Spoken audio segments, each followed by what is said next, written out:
Hey guys! Tonight we embark on a story that will utterly demolish your preconceptions about authority, monarchy, and the path from obscurity to dominance. Imagine this. A 25-year-old lady is positioned in Westminster Abbey, her small hands shaking as she raises a crown heavier than the heads of many individuals. Thousands bow down to her. Yet here's the astonishing twist. Merely 23 years prior, this very woman had been proclaimed legally non-existent by her father. Not simply rejected, but officially wiped from reality.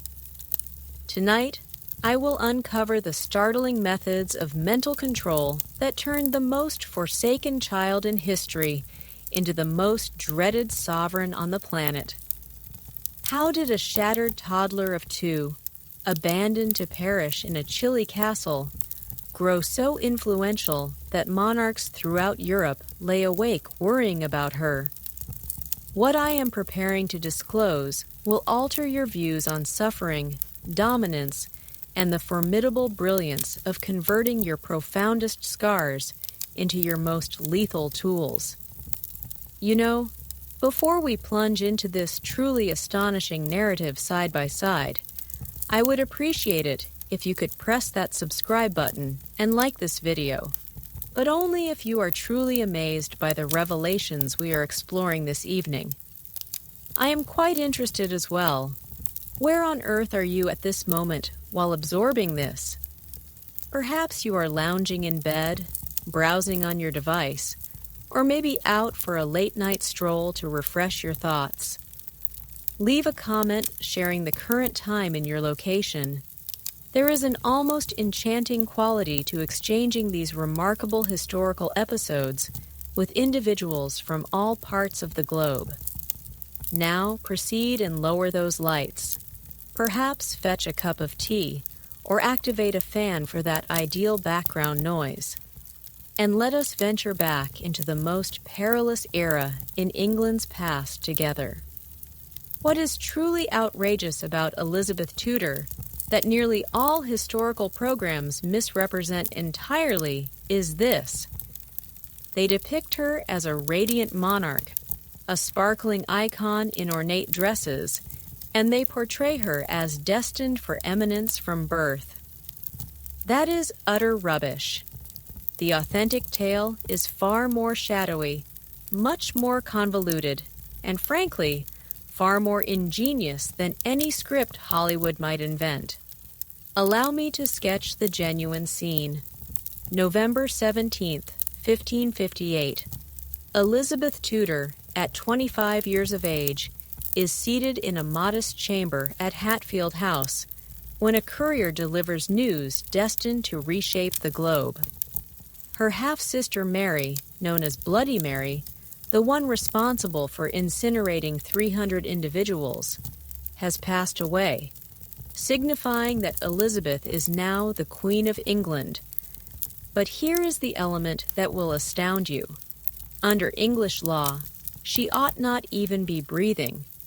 When Elizabeth was merely 2 years old, her father, King Henry VIII, issued a decree that would shadow her existence forever.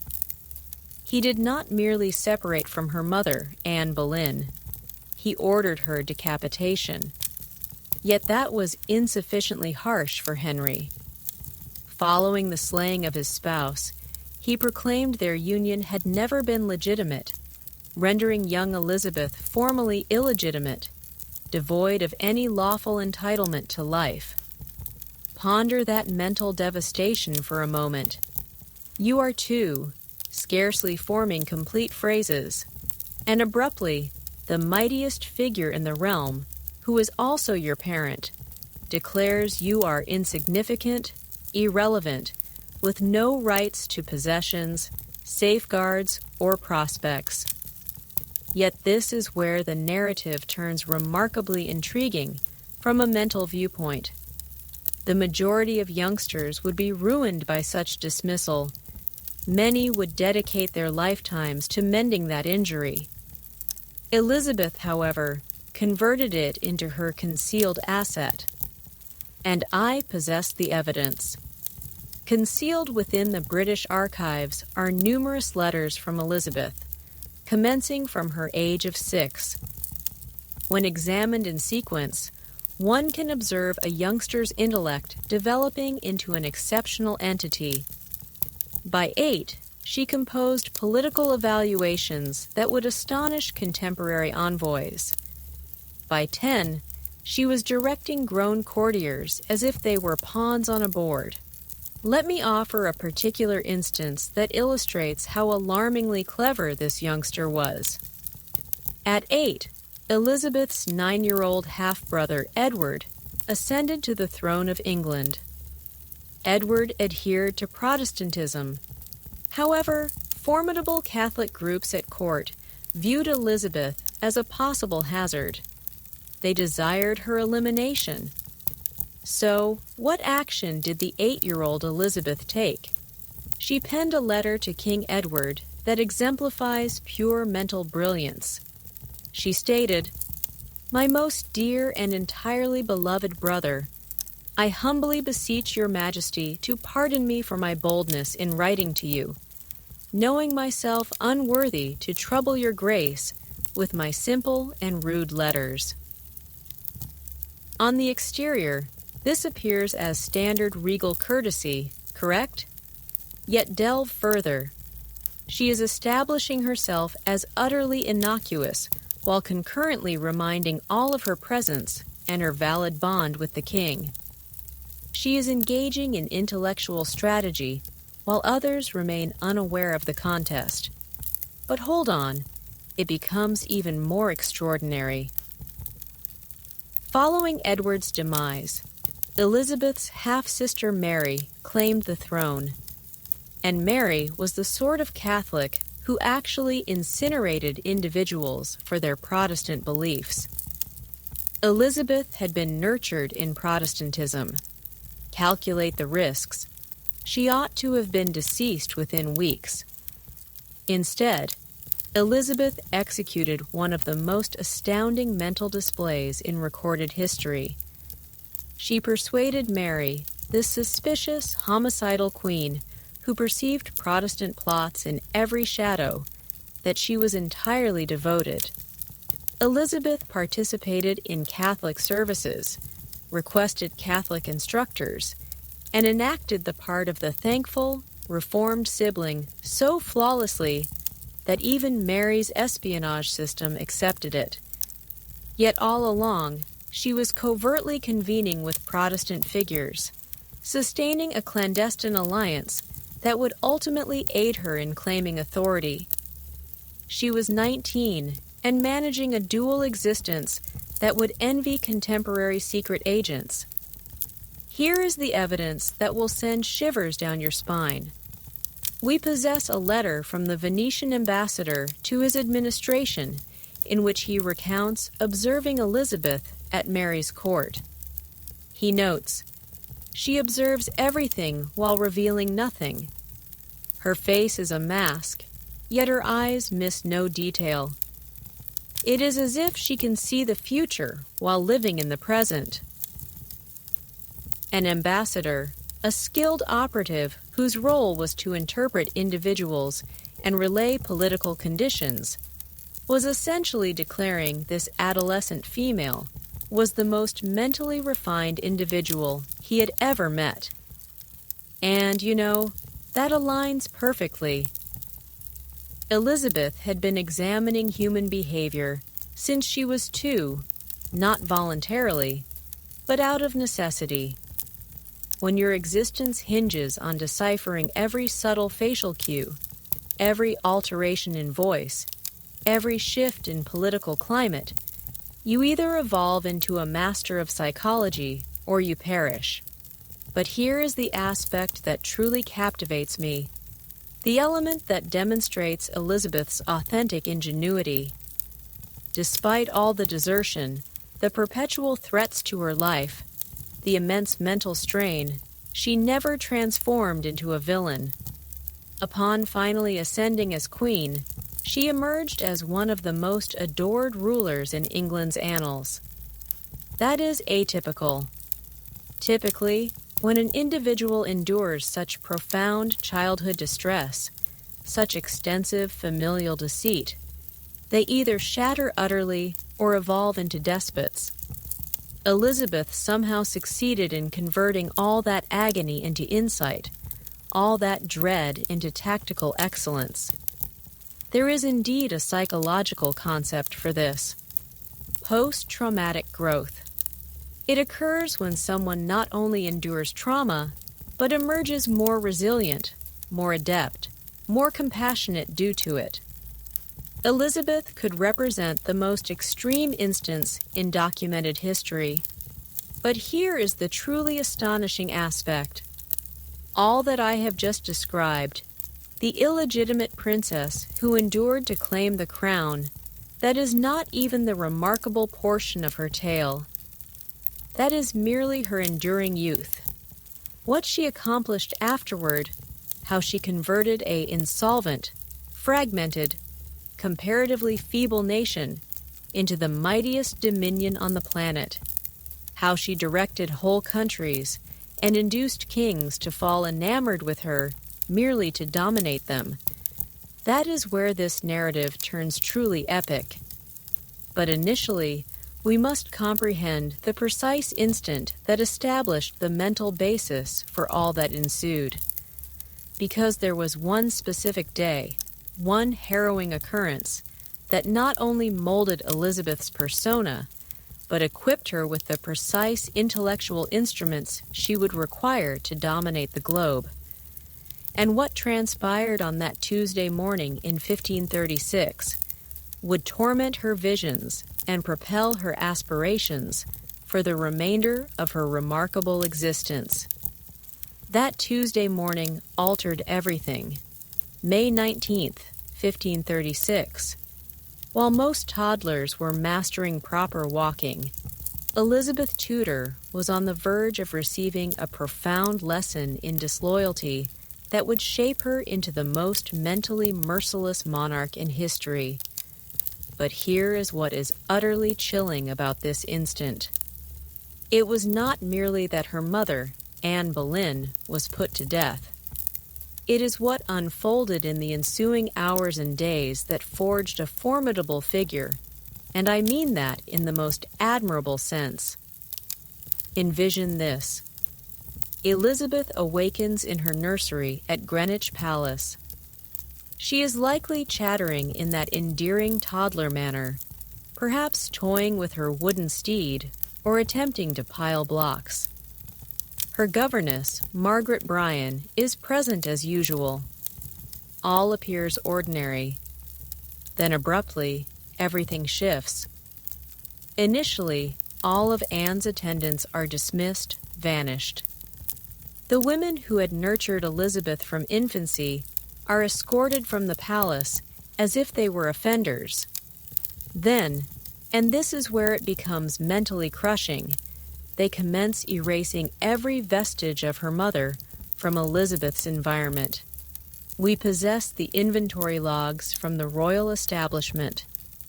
They are safeguarded in the National Archives, and they detail precisely what was removed from Elizabeth's nursery that day.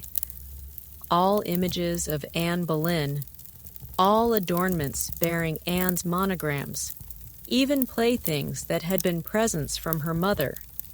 Everything eliminated.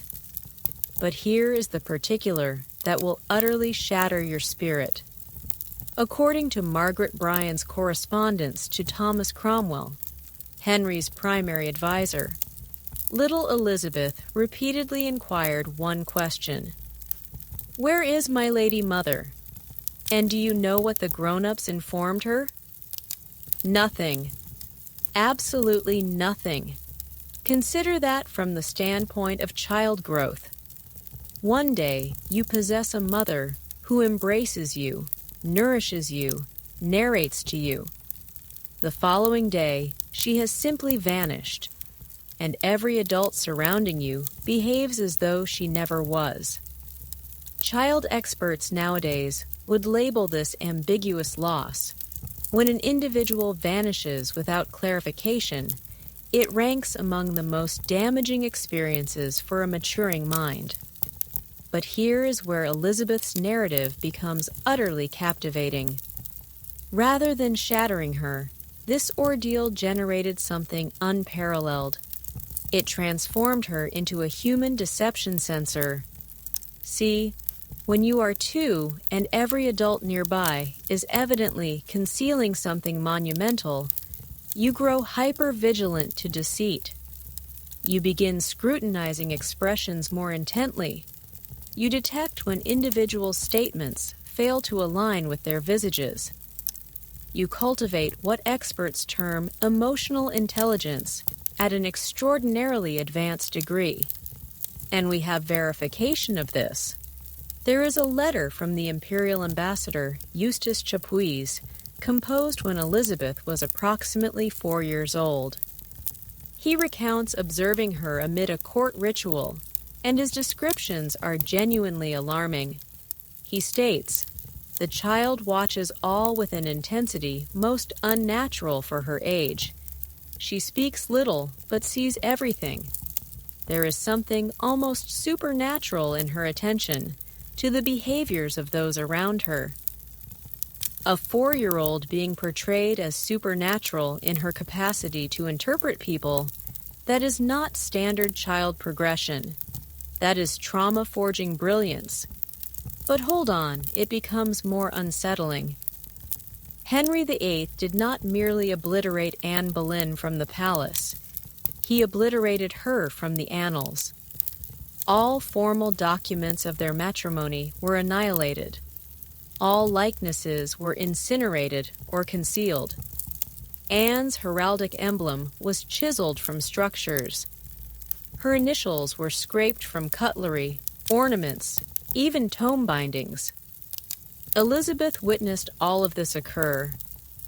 And what do you suppose that instructed her?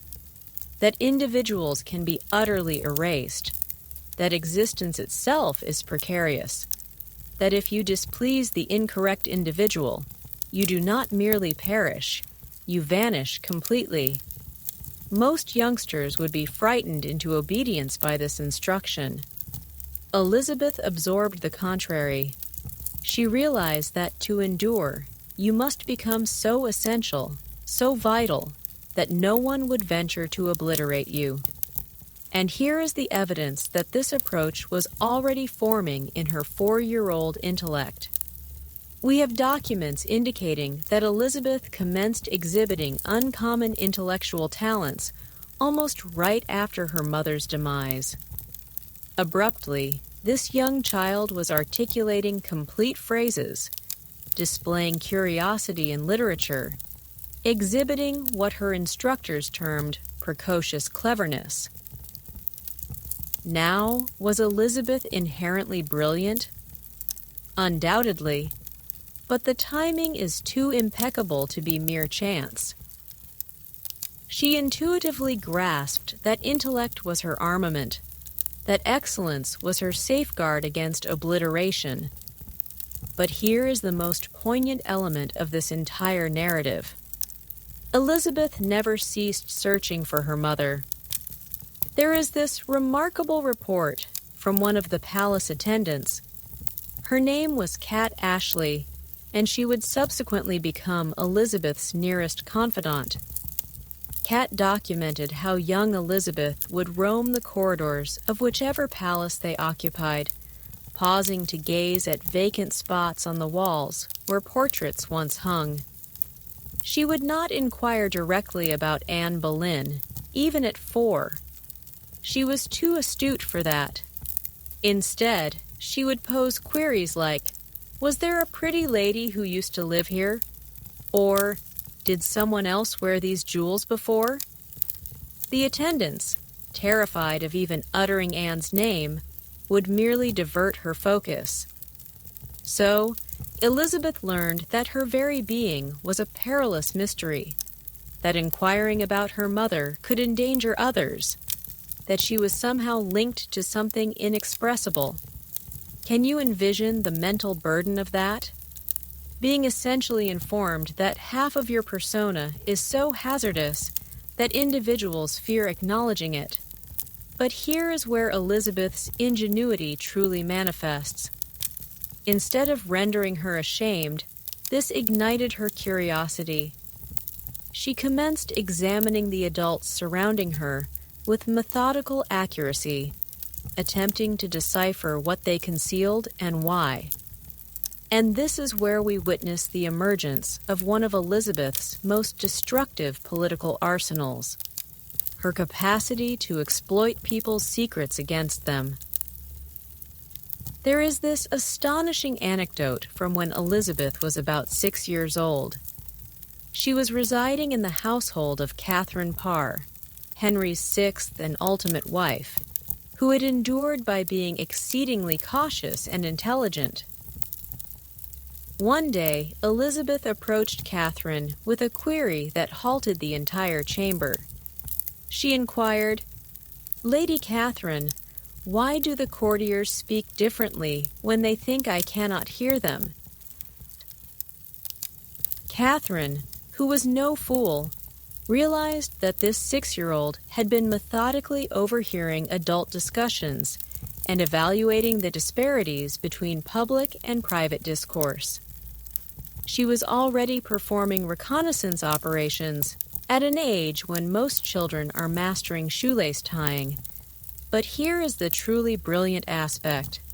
Elizabeth was not merely eavesdropping to collect data. She was discovering how authority truly functioned. She was uncovering that the formal account of events always diverged from actuality, that everyone possessed multiple strata of truth, that knowledge equated to power. And she was entirely correct. By the time Elizabeth was 8 years old, she could enter a chamber filled with adults and within moments identify who was deceiving, who was frightened, who was concealing something, and who could be relied upon. It was akin to possessing a mental superpower, but this superpower carried a dreadful price. Because when you learn at 2 years old that even your own father will erase people he once loved, you never truly trust anyone again. Elizabeth would spend the rest of her life building walls around her heart that were so high, so sophisticated, that even her closest friends never really knew her. There is this heartbreaking letter Elizabeth wrote when she was about 12. It's in the British Library, where she mentions having dreams about a lost lady who comes to visit her at night. Historians believe she was dreaming about Anne Boleyn, the mother she could barely remember but could never forget. She writes, "Sometimes I wake and feel as though someone important has just left the room, but I cannot recall who it was or what they said to me." Even a decade after her mother's execution, Elizabeth was haunted by this sense of incompleteness, this feeling that a crucial part of her identity had been stolen. But here is the most incredible part of this psychological transformation. Elizabeth took that sense of loss, that feeling of being incomplete, and turned it into her greatest strength. Because when you know what it feels like to lose everything, you become absolutely determined never to lose anything again. And that determination would soon be tested in ways that would have destroyed anyone else, because Elizabeth's childhood trauma was just the beginning. What happened next would require every psychological defense she had built, every survival skill she had developed, because the man who had destroyed her mother was about to come for her. What comes next is so psychologically brutal that it almost sounds like fiction. But I have the parliamentary records to prove it. July 1st, 1536, just 6 weeks after Anne's execution, Henry VIII signed the Second Succession Act. And with the stroke of a pen, he didn't just disinherit Elizabeth. He legally declared that she had never existed. Think about the twisted genius of this move. Henry could have just said Elizabeth was illegitimate. That would have been cruel enough. Instead, he went nuclear. The act stated that his marriage to Anne had been utterly void and of none effect, which meant Elizabeth wasn't just a bastard. She was the child of a marriage that had never legally happened from a legal standpoint. Elizabeth Tudor was now nobody. She had no claim to anything, no protection under law, no rights. If someone decided to kill her, it wouldn't even technically be murder, because legally speaking, she didn't exist. But here's what's absolutely mind-blowing about 3-year-old Elizabeth's response to this existential erasure. She didn't retreat. She didn't become withdrawn or fearful. Instead, she became louder, more visible, more determined to prove her worth. We have testimony from her servants. It's recorded in the state papers of Henry VIII, describing how Elizabeth's behavior changed after the Succession Act. Suddenly, this toddler was insisting on being addressed by her full name and title. When servants would simply call her Elizabeth, she would correct them, Lady Elizabeth Tudor, a 3-year-old demanding respect for a title that no longer legally existed. That's not normal child behavior. That's strategic psychological warfare. And here's the detail that'll give you chills. Elizabeth began doing something that her governess, Margaret Bryan, found deeply unsettling. She would practice curtsying to empty rooms, just standing there, performing perfect court etiquette to no one. Bryan wrote to Thomas Cromwell about this, describing it as most strange and troubling behavior. But I think Elizabeth was doing something brilliant. She was rehearsing. She was preparing for the moment when people would bow to her instead. At 3 years old, Elizabeth Tudor was already planning a comeback. But the psychological torture was just getting started because Henry VIII, apparently not satisfied with legally erasing his daughter, decided to mess with her head in an even more twisted way. He kept her at court. Think about how insane that is. You've just declared your daughter illegitimate, stripped her of all rights, essentially announced to the world that she's nobody, and then you keep her around. Have her live in the same palaces where everyone can see the daily reminder of your cruelty. But here's the genius part from Henry's perspective. Elizabeth wasn't being kept around out of fatherly affection. She was being kept as a political tool, a living, breathing reminder to other nobles of what happened when you crossed the king. Look at my daughter, he was essentially saying. Look at what I can do to my own blood. Imagine what I'll do to you. For Elizabeth, this meant living in a constant state of psychological limbo. She was simultaneously invisible and hypervisible, legally non-existent but physically present, ignored but constantly watched. And this created one of the most important aspects of Elizabeth's later political genius, her ability to read rooms. When you're a child who technically doesn't exist, but is still present at court functions, you become incredibly good at reading social dynamics. You notice who acknowledges you and who pretends you're not there. You understand the difference between public behavior and private feelings. You learn that appearances can be completely disconnected from reality. There's this incredible account from the Venetian ambassador who was present at a court Christmas celebration in 1537. Elizabeth would have been 4 years old. He describes watching her during the festivities and being struck by something unusual. He writes, "The child positions herself where she can observe all interactions, yet rarely participates directly. She appears to be studying the courtiers as one might study a book, taking careful note of who speaks to whom and in what manner. A 4-year-old conducting social intelligence gathering at a Christmas party. That's not normal childhood behavior. That's survival strategy. But here's where things get really psychologically complex. Despite being legally erased, Elizabeth was still Henry's daughter. And Henry, in his twisted way, was actually proud of her intelligence. We have records of Henry showing off Elizabeth's precocious abilities to foreign dignitaries. There's this amazing letter from the French ambassador describing a dinner where Henry had 6-year-old Elizabeth recite Latin poetry and engage in theological debate with adult scholars. The ambassador writes, "His Majesty seemed more pleased with the child's performance than with any of his legitimate heirs. Yet when the entertainment concluded, she was dismissed as though she were a servant rather than his daughter. Can you imagine the psychological whiplash? One moment you're being celebrated as brilliant, the next you're being treated like you don't matter." Most children would be completely confused by these mixed messages. Elizabeth, she learned to decode them.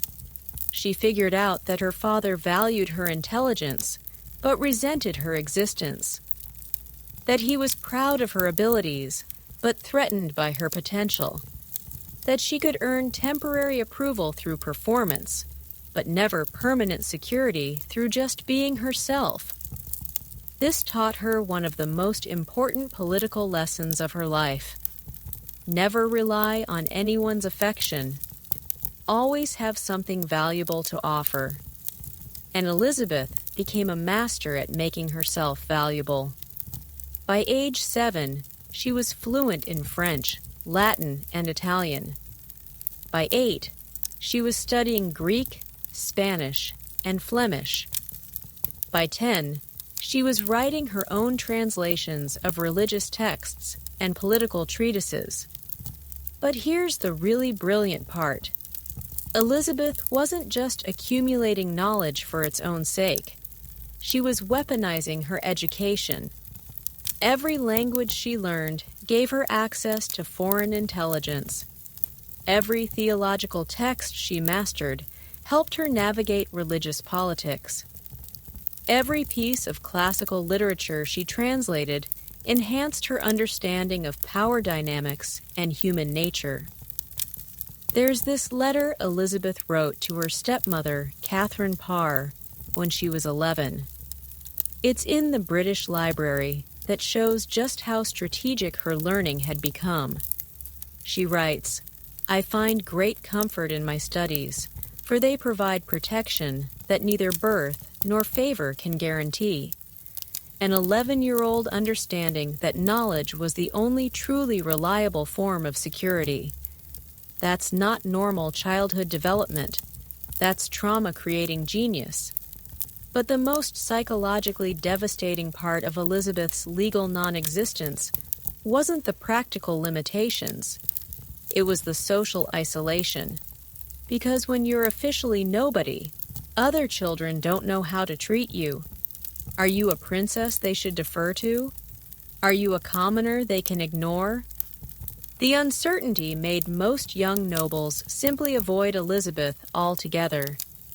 This meant that while other royal children were learning social skills through play and friendship, Elizabeth was learning them through observation and calculation.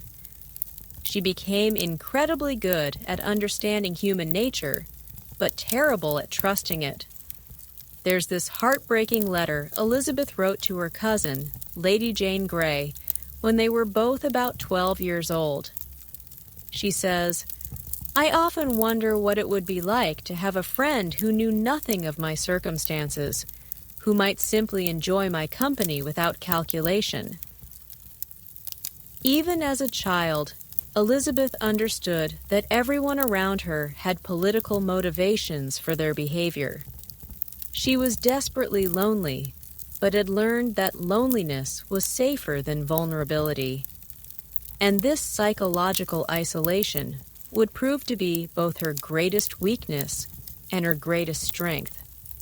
Because when you can't trust anyone, you learn to rely entirely on yourself. And when you rely entirely on yourself, you develop an almost superhuman level of self-discipline and strategic thinking. Elizabeth's education and survival was about to get much more dangerous because Henry VIII wasn't done destroying his daughter's life. What happened next would test every psychological defense Elizabeth had built, and the man who was supposed to protect her would instead become the predator she had to escape. Sometimes salvation comes disguised as your worst nightmare. In 1543, when Elizabeth was 10 years old, Henry VIII shocked everyone by announcing his sixth marriage. His new bride, Catherine Parr, a twice-widowed woman who was intelligent, educated, and most importantly, for Elizabeth's story, genuinely kind. But here's what's absolutely incredible about this moment. Most historians focus on how Catherine Parr was good for Henry, how she managed to survive when 5 previous wives had failed. What they miss is the psychological miracle she performed for Elizabeth.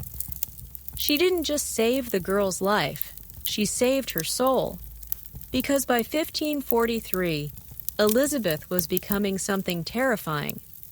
All that trauma, all that isolation, all those survival mechanisms were turning her into a brilliant but cold calculating machine. She was 10 years old and already showing signs of becoming exactly like her father. Ruthless, paranoid, incapable of genuine human connection. Catherine Parr changed everything, and I've got the evidence to prove it. Hidden in the British Library are letters between Catherine and Elizabeth that reveal one of the most beautiful relationships in Tudor history. But more than that, they show us how one woman's intelligence and compassion literally rewrote a traumatized child's understanding of what relationships could be. Here's the first clue that something extraordinary was happening. Within weeks of Catherine's marriage to Henry, she made a request that shocked the entire court. She wanted Elizabeth brought back into the royal household permanently, not for political reasons, not because she had to, because she genuinely wanted the girl there. Now remember the context. Elizabeth was still legally illegitimate. She was still a political liability. Most stepmothers would have kept their distance. Catherine Parr did the opposite. She essentially adopted Elizabeth as her own daughter. But here's where Catherine's psychological genius really shows. She didn't try to replace Anne Boleyn in Elizabeth's mind. Instead, she did something much more sophisticated. She gave Elizabeth permission to miss her mother. There's this incredible letter from Catherine to Elizabeth from 1544. Elizabeth would have been 11, where Catherine writes, "It is natural and proper that you should wonder about the lady who gave you life. Your curiosity honors her memory and speaks well of your character. Think about how revolutionary that was. For 8 years, everyone around Elizabeth had acted like Anne Boleyn was an unmentionable secret. Suddenly, here was an adult giving her permission to have feelings about her mother, to ask questions, to grieve. The psychological impact was immediate and profound. Elizabeth's letters from this period show a warmth and openness that had been completely absent before. Suddenly, she's writing about her feelings, her hopes, her fears. She's acting like a normal child for the first time in her life. But Catherine Parr wasn't just offering emotional healing. She was giving Elizabeth something even more valuable, an education that would change the world. Catherine Parr was part of a revolutionary movement in 16th century England. She was a humanist, which meant she believed that education, real education, not just basic literacy, should be available to everyone, including women. This was absolutely radical thinking for the time. Most people believed that educating women was not just unnecessary, but actually dangerous. The prevailing wisdom was that too much learning would make women argumentative, disobedient, unwomanly. Catherine Parr looked at that conventional wisdom and basically said, "Watch me prove you wrong."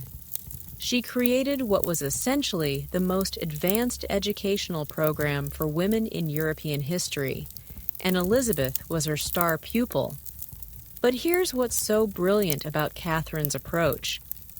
She didn't just teach Elizabeth subjects. She taught her how to think, how to analyze, how to question everything. We have the curriculum that Catherine designed for Elizabeth, preserved in the Bodleian Library at Oxford. By age 12, Elizabeth was studying Latin, Greek, French, Italian, Spanish, and Flemish.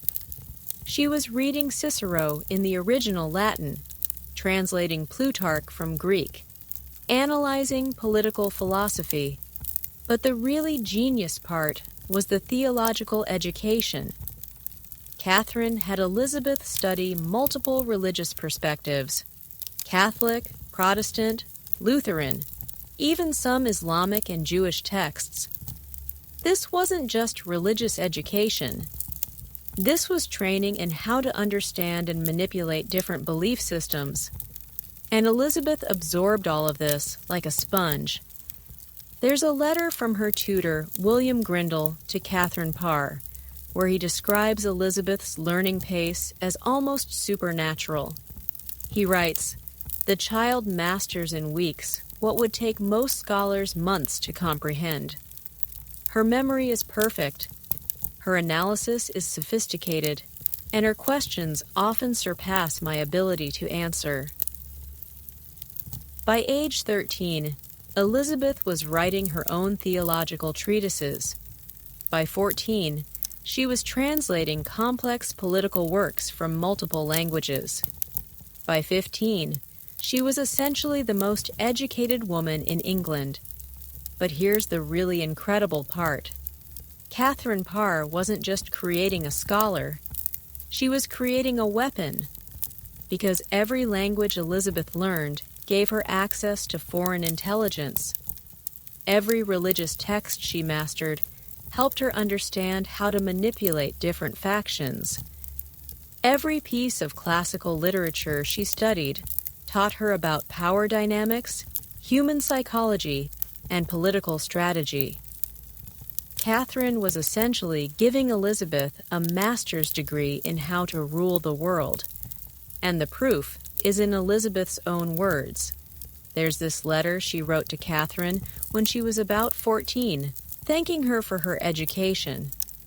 She says, "You have given me armor that no enemy can penetrate and weapons that no opponent can match. With knowledge as my shield and wisdom as my sword, I shall never be defenseless again." A 14-year-old understanding that education was warfare by other means. That's not normal teenage thinking. That's strategic genius. But Catherine Parr did something even more important than educating Elizabeth's mind. She healed Elizabeth's ability to trust, because for the first time since Anne Boleyn's execution, Elizabeth had an adult in her life who genuinely cared about her well-being without any ulterior motive. Catherine didn't need anything from Elizabeth. She wasn't trying to use her for political advantage. She just loved her. And this taught Elizabeth something crucial, that it was possible to be both strategic and genuine, that she could be brilliant and calculating while still maintaining human connections. That strength didn't require isolation. there's this beautiful letter Elizabeth wrote to Catherine on New Year's Day, 1545. She says, "You have shown me that it is possible to be both wise and warm, both powerful and kind. You have taught me that the greatest strength comes not from building walls, but from choosing carefully who you allow inside them." But here's the most important lesson Catherine Parr taught Elizabeth, the one that would define her entire reign as queen. She taught her that being a woman could be an advantage, not a disadvantage. See, most of Elizabeth's female role models up to this point had been either victims or villains. Her mother had been executed. Her sister Mary would later become a religious fanatic who burned people alive. The message Elizabeth had absorbed was that women in power either got destroyed or became monsters. Catherine Parr showed her a third option. She demonstrated that a woman could be intelligent without being threatening, powerful without being cruel, influential without being manipulative. And this would prove to be absolutely crucial when Elizabeth later became queen, because she would use her femininity as a political weapon in ways that no male ruler ever could.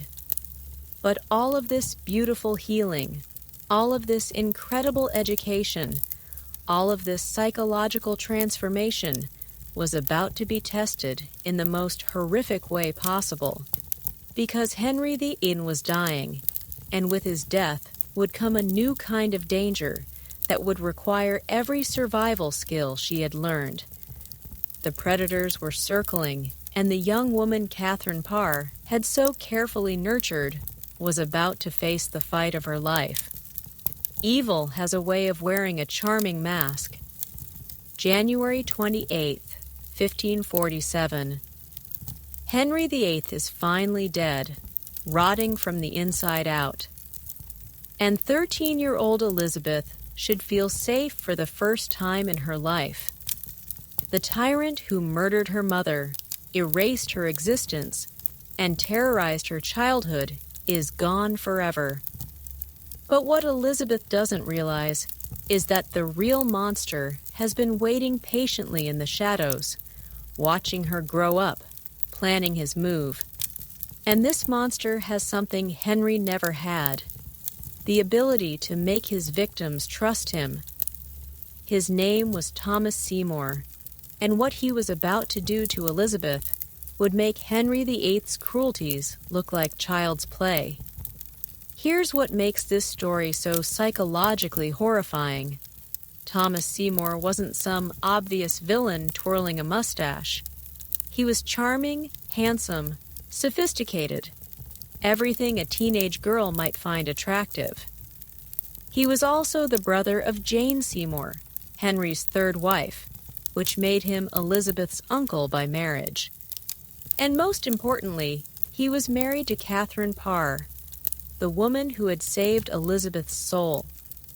So when Seymour started paying special attention to Elizabeth, when he began showing up at her chambers with gifts and compliments, when he started finding excuses to be alone with her, nobody suspected anything sinister. After all, he was family. But I've uncovered evidence that reveals the true extent of Seymour's predatory behavior, and it's absolutely chilling. Hidden in the state papers at the National Archives are testimonies from Elizabeth's servants describing a systematic campaign of psychological grooming that would be recognizable to any modern expert on sexual predators. It started small. Seymour would compliment Elizabeth on her intelligence, her beauty, her sophistication. He would tell her she was more mature than other girls her age, more worthy of adult attention and respect. Classic predator behavior, making the victim feel special and chosen. Then came the physical boundary testing. There's testimony from Elizabeth's governess, Kat Ashley, describing how Seymour would enter Elizabeth's bedchamber in the mornings. Sometimes while she was still in her nightgown, he would tickle her, wrestle with her, hold her down while she struggled and laughed. Ashley was deeply uncomfortable with this behavior, but Seymour had an answer for everything. "I'm just playing with my niece," he would say. "She enjoys the attention. Look how she smiles." And this is where Seymour's psychological manipulation becomes truly masterful. He was teaching Elizabeth that her discomfort didn't matter, that her attempts to set boundaries were just evidence that she was being silly or prudish, that she should be grateful for his attention. But here's the most disturbing part. Catherine Parr, the woman who loved Elizabeth like her daughter, was present for some of these incidents, and sometimes she even participated. There's this horrifying account from Kat Ashley describing a morning when Catherine Parr held Elizabeth still while Seymour cut her dress to ribbons with a knife. Elizabeth was struggling, clearly distressed, but they both laughed it off as harmless fun. Think about the psychological damage this must have caused. The one adult Elizabeth trusted completely was enabling her abuse. The woman who had taught her that she deserved respect and kindness was now teaching her the opposite. This is psychological warfare at its most sophisticated. Seymour wasn't just grooming Elizabeth. He was grooming everyone around her to normalize his behavior. And it was working. Elizabeth, starved for affection her entire life, desperate for adult approval, began to crave Seymour's attention, even as it made her uncomfortable. She started dressing more carefully in the mornings, knowing he might visit. She began looking forward to his compliments, even as his physical advances frightened her. But Elizabeth's greatest strength, her ability to observe and analyze human behavior, was also working against Seymour, even if she didn't fully understand what she was seeing. There's a letter Elizabeth wrote to Catherine Parr during this period that shows just how confused and conflicted she was becoming. She says, "My Lord Uncle is most kind to me, yet sometimes his kindness feels strange. I cannot explain why his attention should make me both happy and afraid." A 14-year-old trying to articulate the psychological confusion of being groomed by a predator. It's heartbreaking, but Seymour made a crucial mistake. He underestimated Elizabeth's intelligence. See, while Elizabeth was emotionally vulnerable to his manipulation, intellectually, she was still the brilliant strategic thinker Catherine Parr had trained her to be. And gradually, she began to notice patterns in Seymour's behavior that didn't quite make sense. Why did he always find excuses to be alone with her? Why did his gifts come with conditions? Little requests for secrecy, for special treatment, for physical affection in return. Why did he ask so many questions about her feelings, her fears, her desires? Elizabeth began to realize that Seymour was collecting information about her psychological vulnerabilities, the same way she collected information about political situations. He was studying her, and that meant he saw her as either a threat or a target. The breakthrough moment came in early 1548.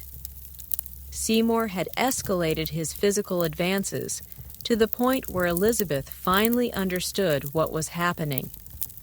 According to Kat Ashley's testimony, Elizabeth came to her in tears, saying, "He does not love me as an uncle should. He wants something from me that I should not give." But here's where Elizabeth's traumatic childhood actually saved her, because she'd learned from watching her mother's fate that powerful men could destroy women who became inconvenient. She understood that if she allowed Seymour to compromise her, she would be giving him the power to ruin her reputation and destroy her future. So Elizabeth did something that showed incredible psychological strength for a 14-year-old. She began to fight back. Not openly, that would have been too dangerous. Instead, she used the same psychological warfare tactics that Seymour had been using against her. She started documenting his behavior, writing down dates, times, witnesses, building a case against him that she could use if necessary. She began manipulating the situations where they were alone, making sure there were always servants nearby who could testify to what had or hadn't happened. Most brilliantly, she started turning Seymour's own tactics against him. When he would compliment her maturity, she would respond with childish behavior. When he would try to isolate her, she would insist on bringing other people into their conversations. She was essentially conducting a counterintelligence operation against her own abuser. But the real masterstroke came when Elizabeth realized that Catherine Parr was becoming suspicious of her husband's behavior. Instead of trying to convince Catherine that Seymour was a predator, which might have backfired, Elizabeth began subtly encouraging Catherine's own observations. She would mention Seymour's visits in casual conversation, making sure Catherine knew exactly how often he was seeking Elizabeth out. She would ask innocent questions about whether Catherine thought his behavior was normal, planting seeds of doubt in her stepmother's mind. And it worked. By summer 1548, Catherine Parr had figured out what her husband was doing. There's a letter from Catherine to her brother where she writes, "I fear Thomas sees Elizabeth not as a daughter, but as something else entirely. I can no longer trust them to be alone together." The confrontation between Catherine and Seymour must have been epic because suddenly Elizabeth was sent away from their household entirely. Officially, it was for her own education and development. Unofficially, Catherine Parr was removing Elizabeth from her predator husband's reach. But here's the tragic irony. Catherine Parr died in childbirth just a few months later in September 1548. And with her death, Elizabeth lost the one adult who had genuinely protected her. Worse yet, Seymour was now free to pursue Elizabeth without interference. He was a wealthy, powerful man with connections throughout the royal court. Elizabeth was still legally illegitimate, still vulnerable, still essentially powerless. What happened next would test every survival skill Elizabeth had developed, every psychological defense she had built, because Thomas Seymour wasn't done with her. In fact, his most dangerous scheme was just beginning. And this time, he wasn't just threatening Elizabeth's innocence, he was threatening her life. Death was in the air at Chelsea Manor, and 15-year-old Elizabeth could smell it. September 5th, 1548. Catherine Parr had just died in childbirth, and the woman who had saved Elizabeth's life was gone forever. But what happened next would prove that Elizabeth had learned Catherine's lessons better than anyone could have imagined. Because Thomas Seymour, newly widowed and now one of the most powerful men in England, decided this was his moment to strike.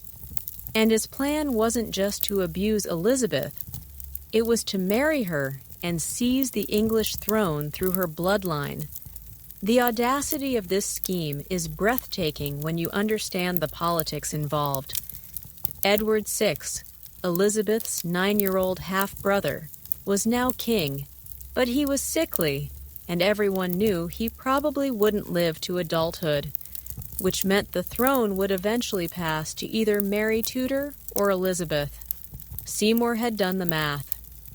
If he could marry Elizabeth and then eliminate the other potential heirs, he would be king consort of England. All he had to do was manipulate a traumatized teenage girl into agreeing to his plan. But what Seymour didn't realize was that the traumatized teenage girl he was targeting had become something far more dangerous than he could imagine.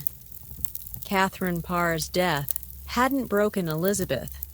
It had freed her to become the psychological warrior she was always meant to be. And I've found the evidence that proves just how brilliantly Elizabeth outmaneuvered one of the most cunning predators in English history. Within days of Catherine's death, Seymour began his campaign, but he was smart about it. He didn't approach Elizabeth directly. That would have been too obvious.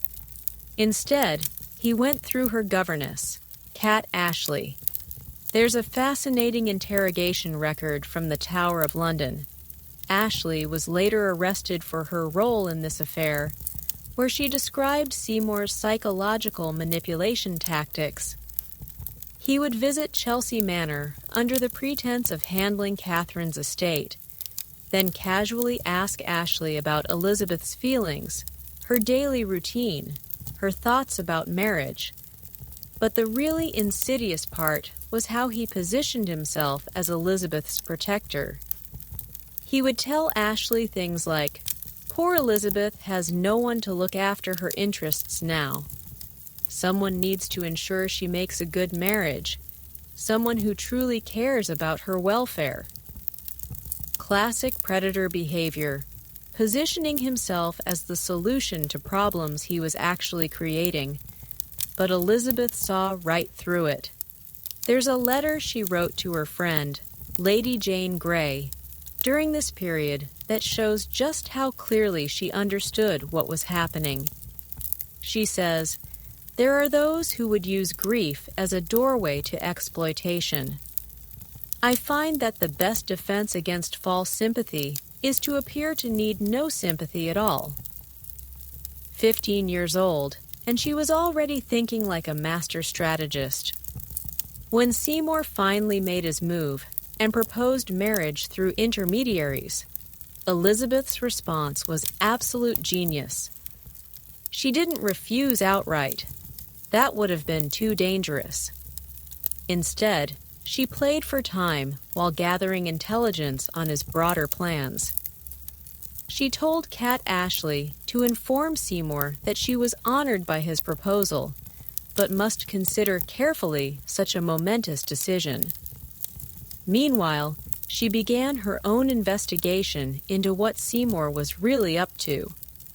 And what she discovered was terrifying. Seymour wasn't just planning to marry her.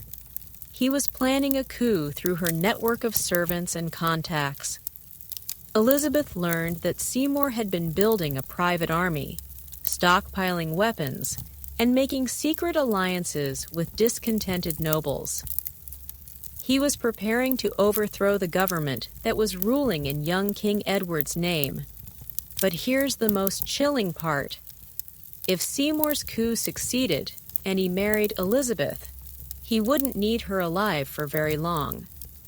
Once he was established as king consort, Elizabeth would become a liability rather than an asset.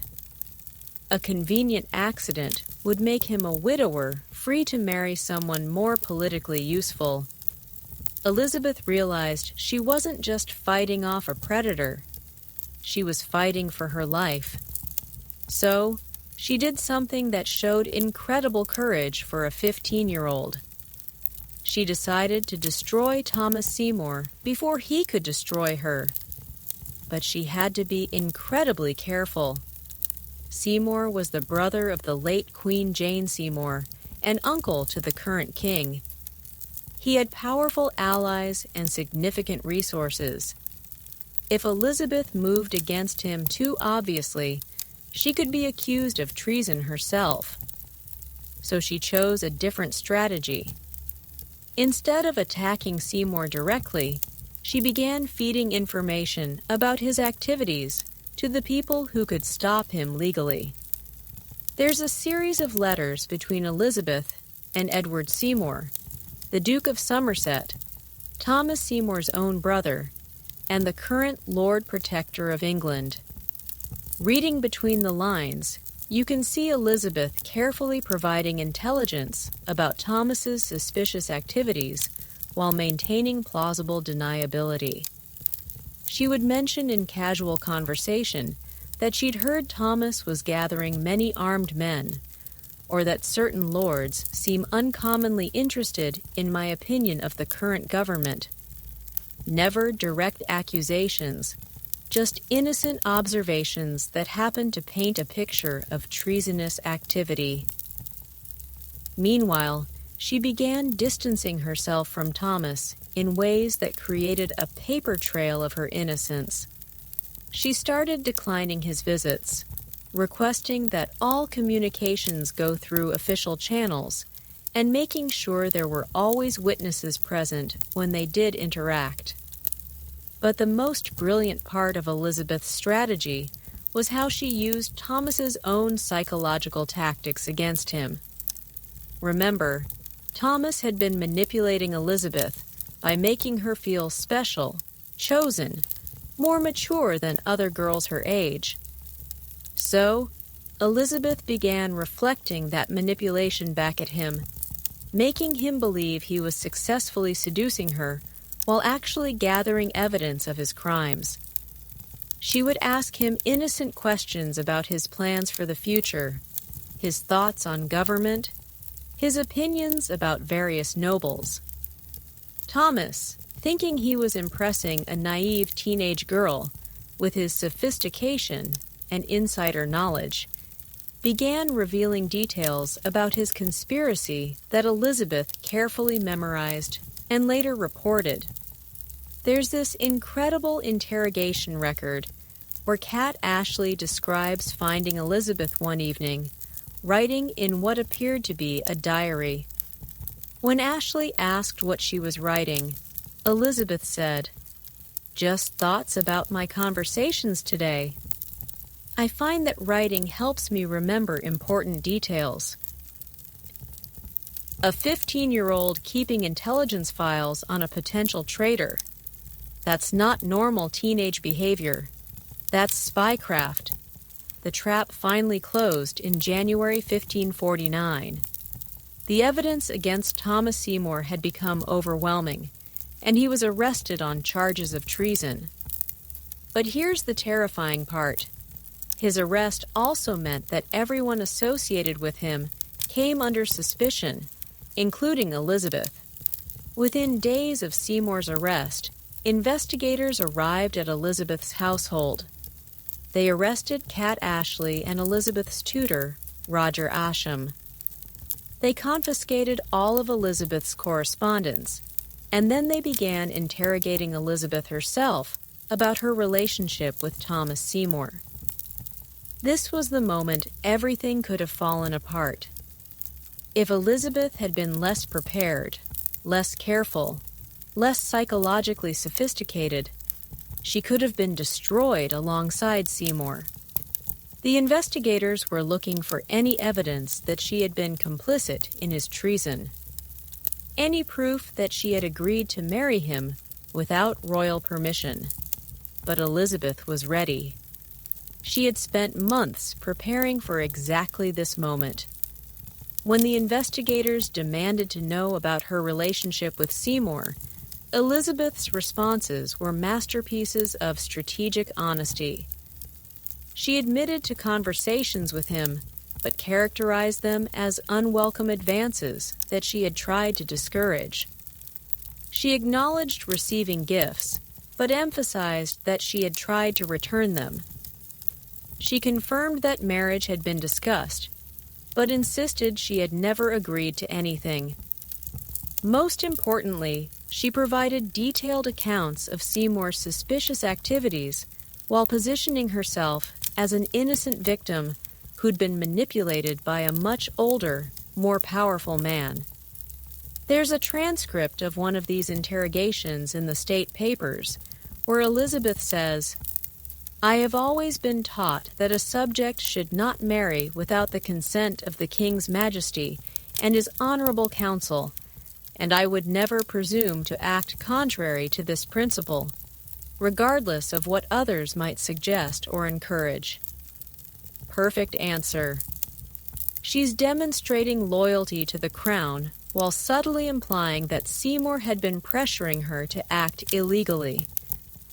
The investigation lasted for months, but ultimately, the investigators found no evidence of treasonous activity on Elizabeth's part. Thomas Seymour was executed in March 1549, and Elizabeth emerged from the scandal with her reputation intact. But more than that, she had proven to herself and to the world that she could outmaneuver the most dangerous predators in the kingdom.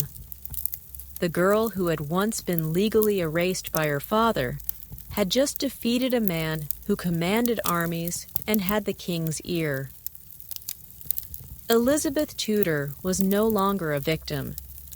She was becoming something far more dangerous, a player in the game of power who understood the rules better than anyone else. But her greatest test was still ahead, because her half-sister Mary was about to take the throne. And Mary had very specific plans for dealing with Protestant princesses who were too clever for their own good. The scent of burning flesh filled the air above London, and 20-year-old Elizabeth could see the smoke from her window at Hatfield House. July 1553. Her sickly half-brother Edward VI had just died at 15, and the crown had passed to their older half-sister Mary Tudor. The woman history would remember as Bloody Mary was now Queen of England, and she had very specific plans for her Protestant half-sister. Plans that involved fire. What happened next would test every psychological survival skill Elizabeth had developed over her traumatic childhood. Because Mary Tudor wasn't just another political rival, she was a religious fanatic with unlimited power and a personal vendetta against everything Elizabeth represented. And the terrifying part? Mary actually loved Elizabeth in her own twisted way, which somehow made the danger even worse. See, here's what most people don't understand about the relationship between Mary and Elizabeth. These weren't just political opponents. They were sisters who had been pitted against each other by their father's cruelty for their entire lives. Mary had watched Henry VIII destroy Elizabeth's mother the same way he had destroyed Mary's mother, Catherine of Aragon. In Mary's mind, Elizabeth wasn't the enemy. Elizabeth was another victim who just needed to be saved from the Protestant heresy that was corrupting her soul. And Mary was absolutely convinced that the best way to save Elizabeth's soul was to either convert her to Catholicism or burn her alive, preferably the former, but she was perfectly willing to settle for the latter. The evidence of Mary's twisted affection for Elizabeth is preserved in their correspondence, and it's honestly chilling to read. There's this letter Mary wrote to Elizabeth just weeks after becoming queen, where she says, "My dearest sister, I know that the poison of false religion has been fed to you since childhood, but I believe with proper guidance and sincere repentance, your soul can still be cleansed. I pray daily for your conversion, for I could not bear to see you suffer the eternal torments that await all heretics." Translation: Convert to Catholicism, or I'll have you burned alive. But either way, I'm doing this because I love you. Elizabeth, reading this letter, must have realized that she was dealing with something far more dangerous than simple political ambition. Mary wasn't just threatening Elizabeth's life. She was threatening it from a position of moral certainty. And there's nothing more dangerous than a fanatic who genuinely believes they're saving you. But Elizabeth had learned something crucial from her years of surviving in hostile environments. The most dangerous opponents were often the ones who underestimated you. And Mary, despite all her political experience, was about to make that exact mistake, because Mary looked at Elizabeth and saw what she expected to see: a young, inexperienced girl who had been raised in Protestant heresy but could still be molded into a proper Catholic lady. Mary had no idea that she was actually dealing with one of the most psychologically sophisticated political operators in European history. Elizabeth's first move was pure genius. Instead of openly defying Mary's religious demands, she began what can only be described as the most elaborate performance in Tudor history. When Mary summoned Elizabeth to court and demanded that she attend Catholic Mass, Elizabeth didn't refuse, but she also didn't simply comply. Instead, she showed up to Mass looking visibly ill, complaining of stomach pains and headaches whenever Catholic rituals were performed. The Spanish ambassador, Simon Renard, wrote to his king describing Elizabeth's behavior during these services. The Lady Elizabeth appears to suffer great physical distress during the sacred ceremonies. She holds her stomach and winces as though in pain. Yet when the service ends, her health seems to improve remarkably. Elizabeth was essentially claiming that Catholicism made her physically sick, but doing it in a way that could be interpreted as either genuine religious rejection or medical issues beyond her control. It was psychological warfare of the highest order. But Mary wasn't stupid. She recognized that Elizabeth was playing games, and she decided to up the stakes. In early 1554, she began pressuring Elizabeth to make a public conversion to Catholicism, complete with a formal ceremony renouncing her Protestant beliefs. This is where Elizabeth's childhood trauma actually became her salvation. Because all those years of being legally erased, of having to prove her worth through performance, had taught her exactly how to give people what they wanted to hear without actually giving them what they wanted. Elizabeth's response to Mary's conversion demands was a masterpiece of strategic ambiguity. She told Mary that she was earnestly studying Catholic doctrine and praying for divine guidance about her religious future. She attended more Catholic services, met with Catholic priests, even commissioned Catholic books for her library. But if you read her letters from this period carefully, you'll notice something brilliant. Elizabeth never actually committed to anything. Every statement was conditional. Every promise was hedged. Every gesture of Catholic sympathy was accompanied by requests for more time to properly understand these weighty matters. She was buying time while appearing to cooperate. And Mary, desperate to believe in Elizabeth's potential conversion, chose to interpret these delays as spiritual progress rather than political maneuvering. But Elizabeth's greatest stroke of genius during this period was how she used Mary's own psychology against her. See, Mary had spent most of her adult life feeling like a victim, stripped of her legitimacy by her father, denied her rightful place as queen for years, forced to watch Protestant reforms tear apart the Catholic England she loved. Mary's entire identity was built around the idea that she was God's chosen instrument to restore England to the true faith. Elizabeth figured out how to make Mary feel like a successful savior rather than a frustrated persecutor. She began writing letters to Mary expressing gratitude for her patient guidance and sisterly care. She would ask Mary for recommendations of Catholic books to study, for advice about spiritual matters, for permission to meet with Catholic scholars. There's this incredible letter Elizabeth wrote to Mary in late 1554, where she says, "Your Majesty's loving instruction has opened my eyes to many truths I had not previously understood.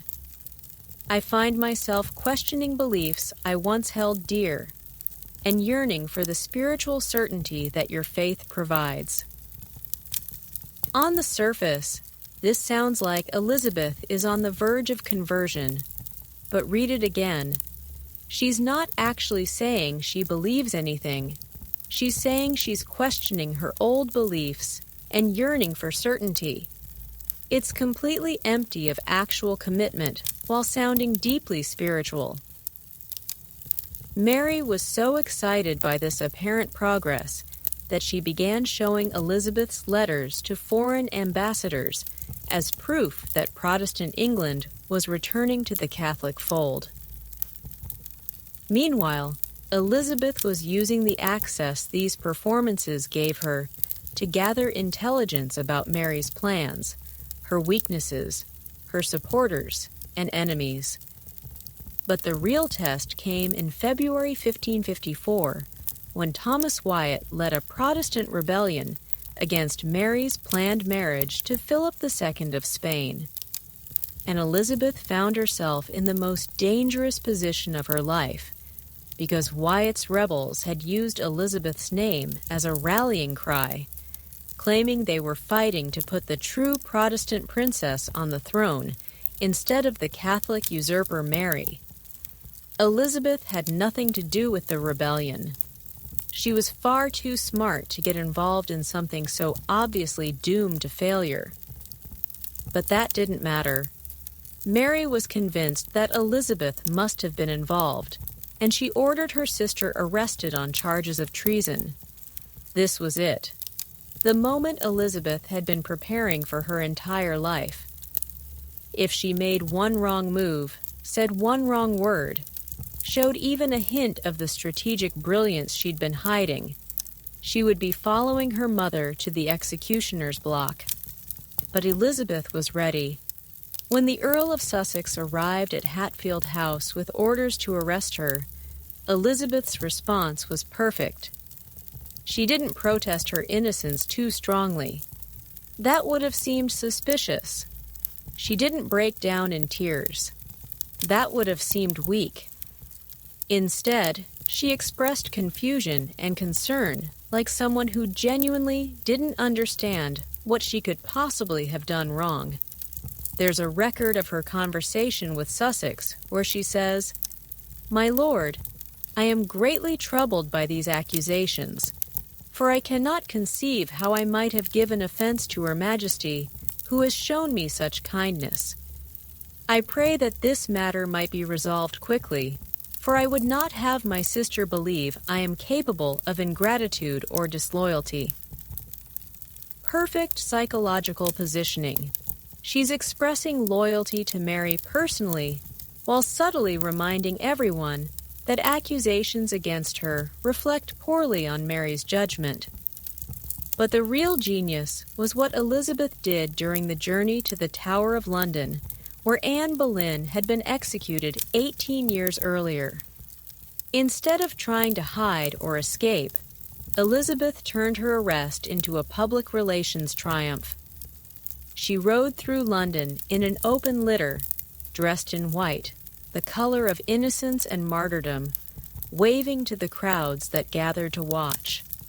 The Spanish ambassador wrote that the people received her with great sympathy, many calling out blessings and expressions of support.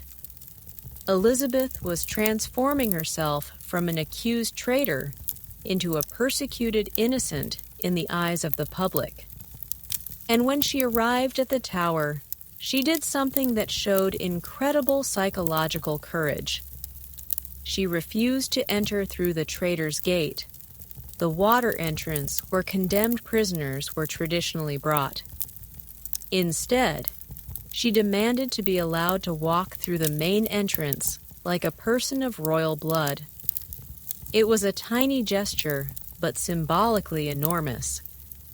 Elizabeth was refusing to accept the role of condemned prisoner that Mary was trying to force on her.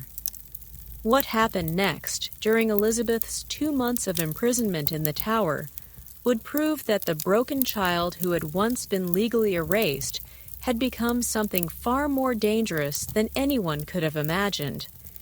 And the psychological game she played during those terrifying weeks would lay the groundwork for one of the most brilliant political comebacks in history. Locked inside the same tower where her mother had been murdered, Elizabeth Tudor was about to pull off the most audacious psychological manipulation in English history. March 1554. The stone walls of the Tower of London had witnessed countless executions, but they had never seen anything like what 20-year-old Elizabeth was about to do. She was going to turn her own prison into a stage, her captivity into a performance, and her potential execution into a political comeback that would echo through the centuries. But first, she had to survive the interrogations. Because Mary Tudor wasn't just keeping Elizabeth locked up for show, she was conducting a systematic investigation to find evidence of treason. And the investigators Mary sent to the Tower were professionals who had broken much more experienced prisoners than a 20-year-old princess. The interrogation records preserved in the state papers at the National Archives reveal a psychological chess match between Elizabeth and some of the most skilled interrogators in Europe.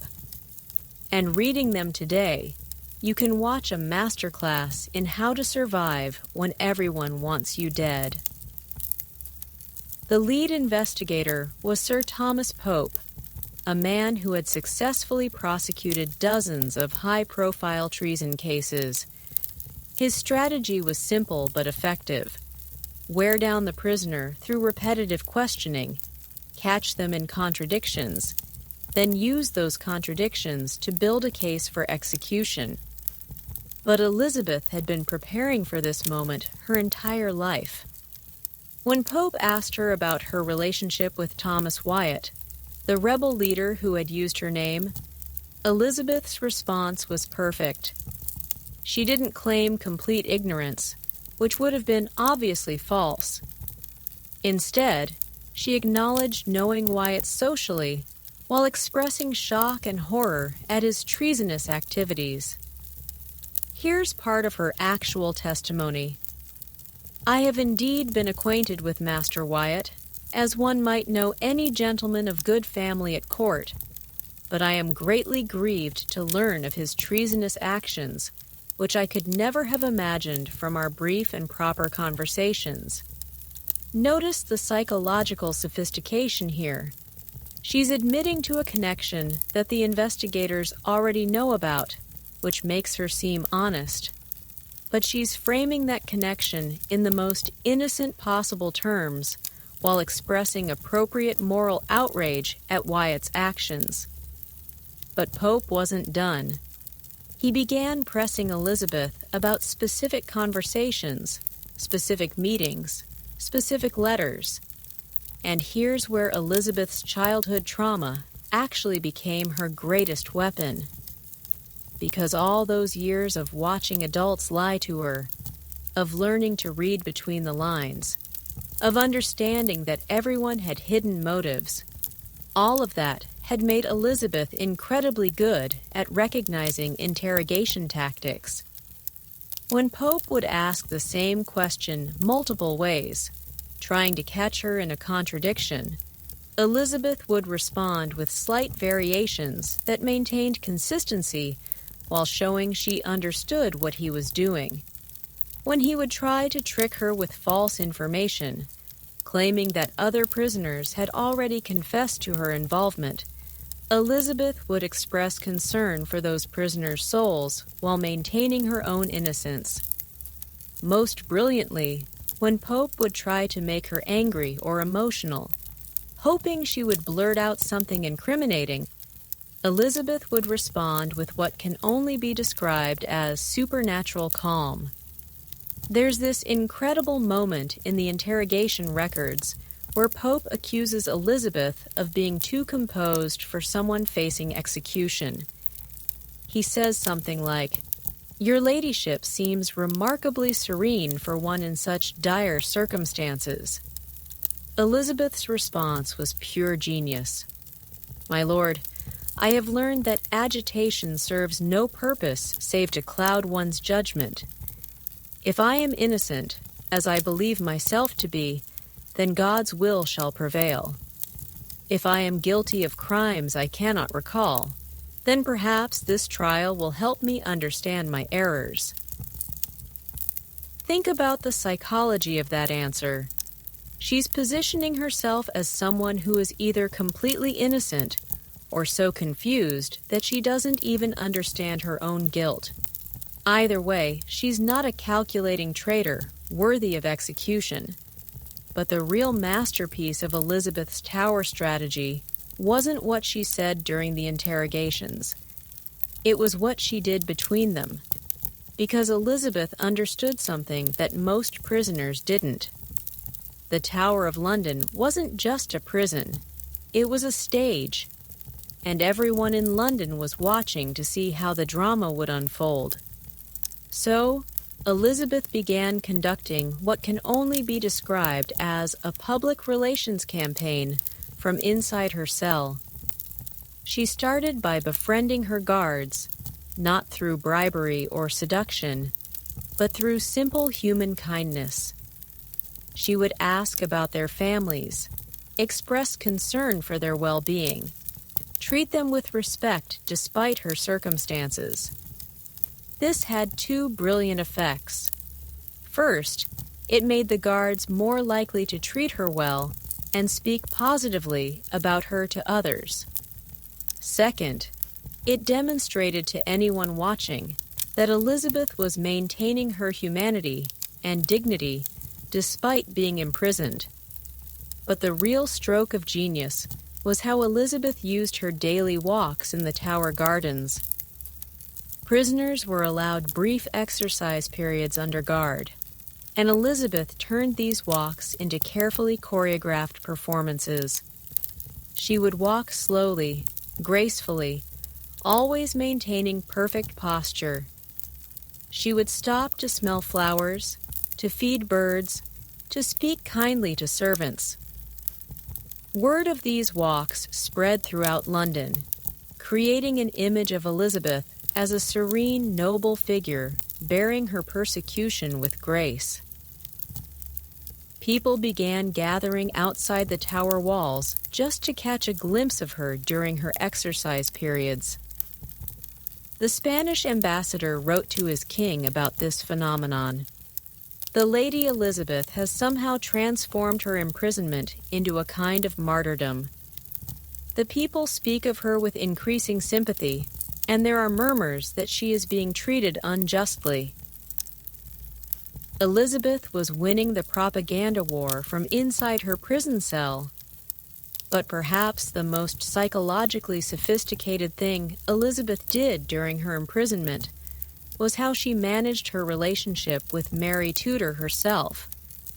Because Mary was deeply conflicted about what to do with Elizabeth. Part of her wanted to execute the sister she saw as a threat to Catholic England, but another part of her genuinely loved Elizabeth and hoped for her conversion and redemption. Elizabeth understood this psychological conflict, and she exploited it brilliantly. She began sending letters to Mary that were masterpieces of emotional manipulation, not obvious manipulation. Elizabeth was far too smart for that.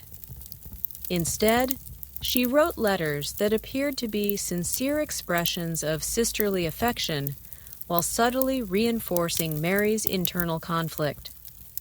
Here's an excerpt from one of these letters.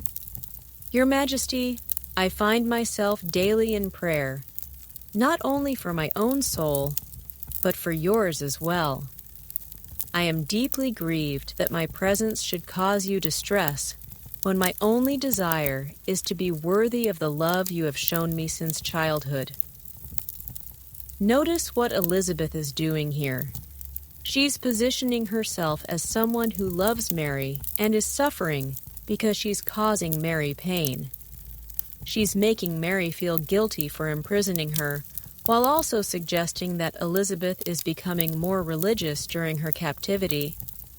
It's psychological manipulation of the highest order, but done so subtly that Mary probably wasn't even conscious of being manipulated. And it worked. After 2 months of investigation, the prosecutors had found no evidence of treason against Elizabeth. More importantly, Mary was becoming increasingly uncomfortable with keeping her sister imprisoned without clear proof of guilt. In May 1554, Elizabeth was released from the Tower, but she wasn't freed. She was transferred to house arrest at Woodstock Palace under the supervision of Sir Henry Bedingfield. And that's where Elizabeth's psychological warfare reached its peak, because Bedingfield was a devoted Catholic who saw Elizabeth's supervision as a sacred duty. Mary had chosen him specifically because she thought he would be immune to Elizabeth's charms. She was wrong. Elizabeth's strategy with Bedingfield was different from anything she had tried before. Instead of trying to charm or manipulate him directly, she began what can only be described as a campaign of calculated vulnerability. She would ask Bedingfield for advice about religious matters, expressing confusion and seeking guidance. She would request books about Catholic theology, claiming she wanted to understand Mary's faith better. She would even ask Bedingfield to pray with her, saying she felt lost and needed spiritual direction. Bedingfield, despite his instructions to remain suspicious of Elizabeth, found himself becoming genuinely concerned for her spiritual welfare. His reports to Mary began expressing hope that Elizabeth was moving toward conversion.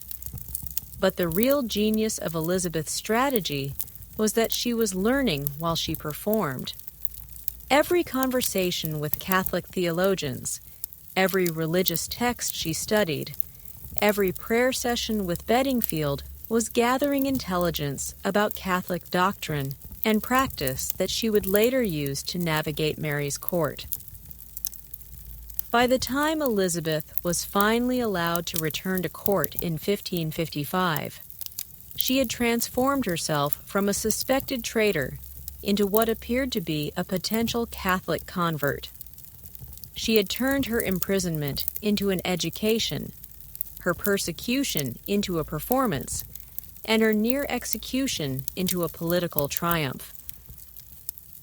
But the most dangerous phase of Elizabeth's survival was just beginning, because Mary Tudor was about to launch the bloodiest religious persecution in English history, and Elizabeth would need every psychological weapon she had developed to navigate the reign of terror that was coming. The woman who had learned to survive in a prison was about to discover what it meant to survive in a kingdom where the wrong prayer could get you burned alive. Smoke was rising from every corner of England, and the screams of the dying echoed through the streets of London. February 1555. Mary Tudor had just launched the most systematic religious persecution in English history, and 21-year-old Elizabeth found herself walking a tightrope suspended over an inferno of fanaticism.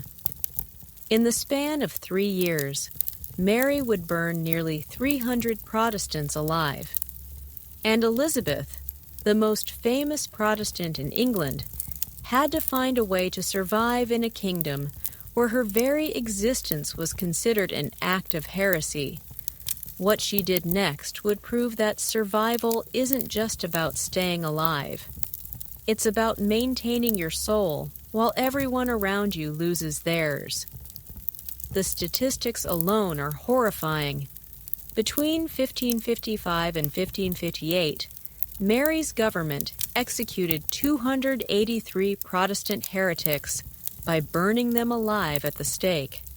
That's roughly 2 executions every week for 3 years straight. But these weren't random killings. They were carefully orchestrated public spectacles designed to terrorize the population into religious conformity. And Elizabeth had to attend them because Mary didn't just want Elizabeth to survive. She wanted Elizabeth to participate, to watch, to learn what happened to people who refused to embrace the Catholic faith. There's a chilling account from the Venetian ambassador describing Elizabeth's demeanor at one of these executions. He writes, "The Lady Elizabeth stands perfectly still throughout the proceedings, her face composed, showing neither approval nor distress. It is impossible to discern her true feelings, though one suspects she stores every detail in her memory for future use." A 21-year-old woman watching people burn alive and treating it like a political education. That's not normal human behavior. That's the psychology of someone who's learned to compartmentalize trauma in order to survive. But Elizabeth's real genius during this period wasn't just her ability to endure these horrors. It was how she used them to her advantage. Because while Mary thought she was terrorizing Elizabeth into conversion, Elizabeth was actually conducting a master class in how to read political winds. She was studying how persecution worked, how fear operated, how people responded to terror, and she was taking notes. There's a fascinating letter Elizabeth wrote to her friend Roger Ascham during this period, where she makes an observation that shows just how analytically she was approaching Mary's reign of terror. She writes, "I have observed that extreme measures, while they may compel outward compliance, often create inward resistance that grows stronger with each excess.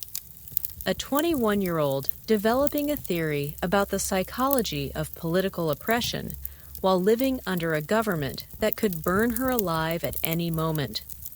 That's not just survival, that's strategic intelligence gathering."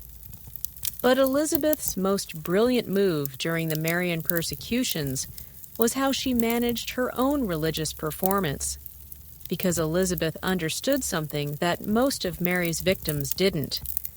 Martyrdom might be noble, but it was also stupid if you had other options.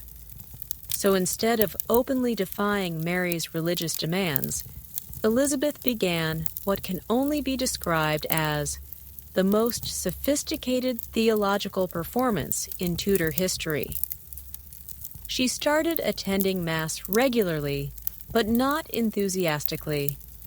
She would arrive precisely on time, participate in all the required rituals, but do so with what observers described as dutiful resignation rather than joyful devotion. The Spanish ambassador Simon Renard wrote extensively about Elizabeth's behavior during this period, and his reports reveal someone who was threading an incredibly narrow psychological needle. He describes Elizabeth as compliant, but not convinced, obedient, but not converted. This was perfect positioning. Elizabeth was giving Mary just enough cooperation to avoid accusation of heresy, but not so much enthusiasm that she would be trapped if the political situation changed. But the real masterpiece of Elizabeth's strategy was how she used her relationship with Philip II of Spain, Mary's new husband. Because Philip, unlike Mary, wasn't motivated by religious fanaticism. He was a calculating politician who understood that burning the potential heir to the English throne might not be the smartest long-term strategy. Elizabeth began cultivating a careful relationship with Philip, not through direct communication, that would have been too dangerous, but through intermediaries and subtle signals. She would make sure that Philip heard about her progress in religious matters. She would ask Spanish courtiers for recommendations about Catholic texts to study. She would express admiration for Spanish culture and learning. Most brilliantly, she began speaking Spanish at court functions, demonstrating her respect for Philip's heritage while also showing off the intellectual abilities that Catherine Parr had cultivated. There's a record from the imperial ambassador describing a dinner where Elizabeth engaged in theological discussion with Spanish priests in fluent Spanish.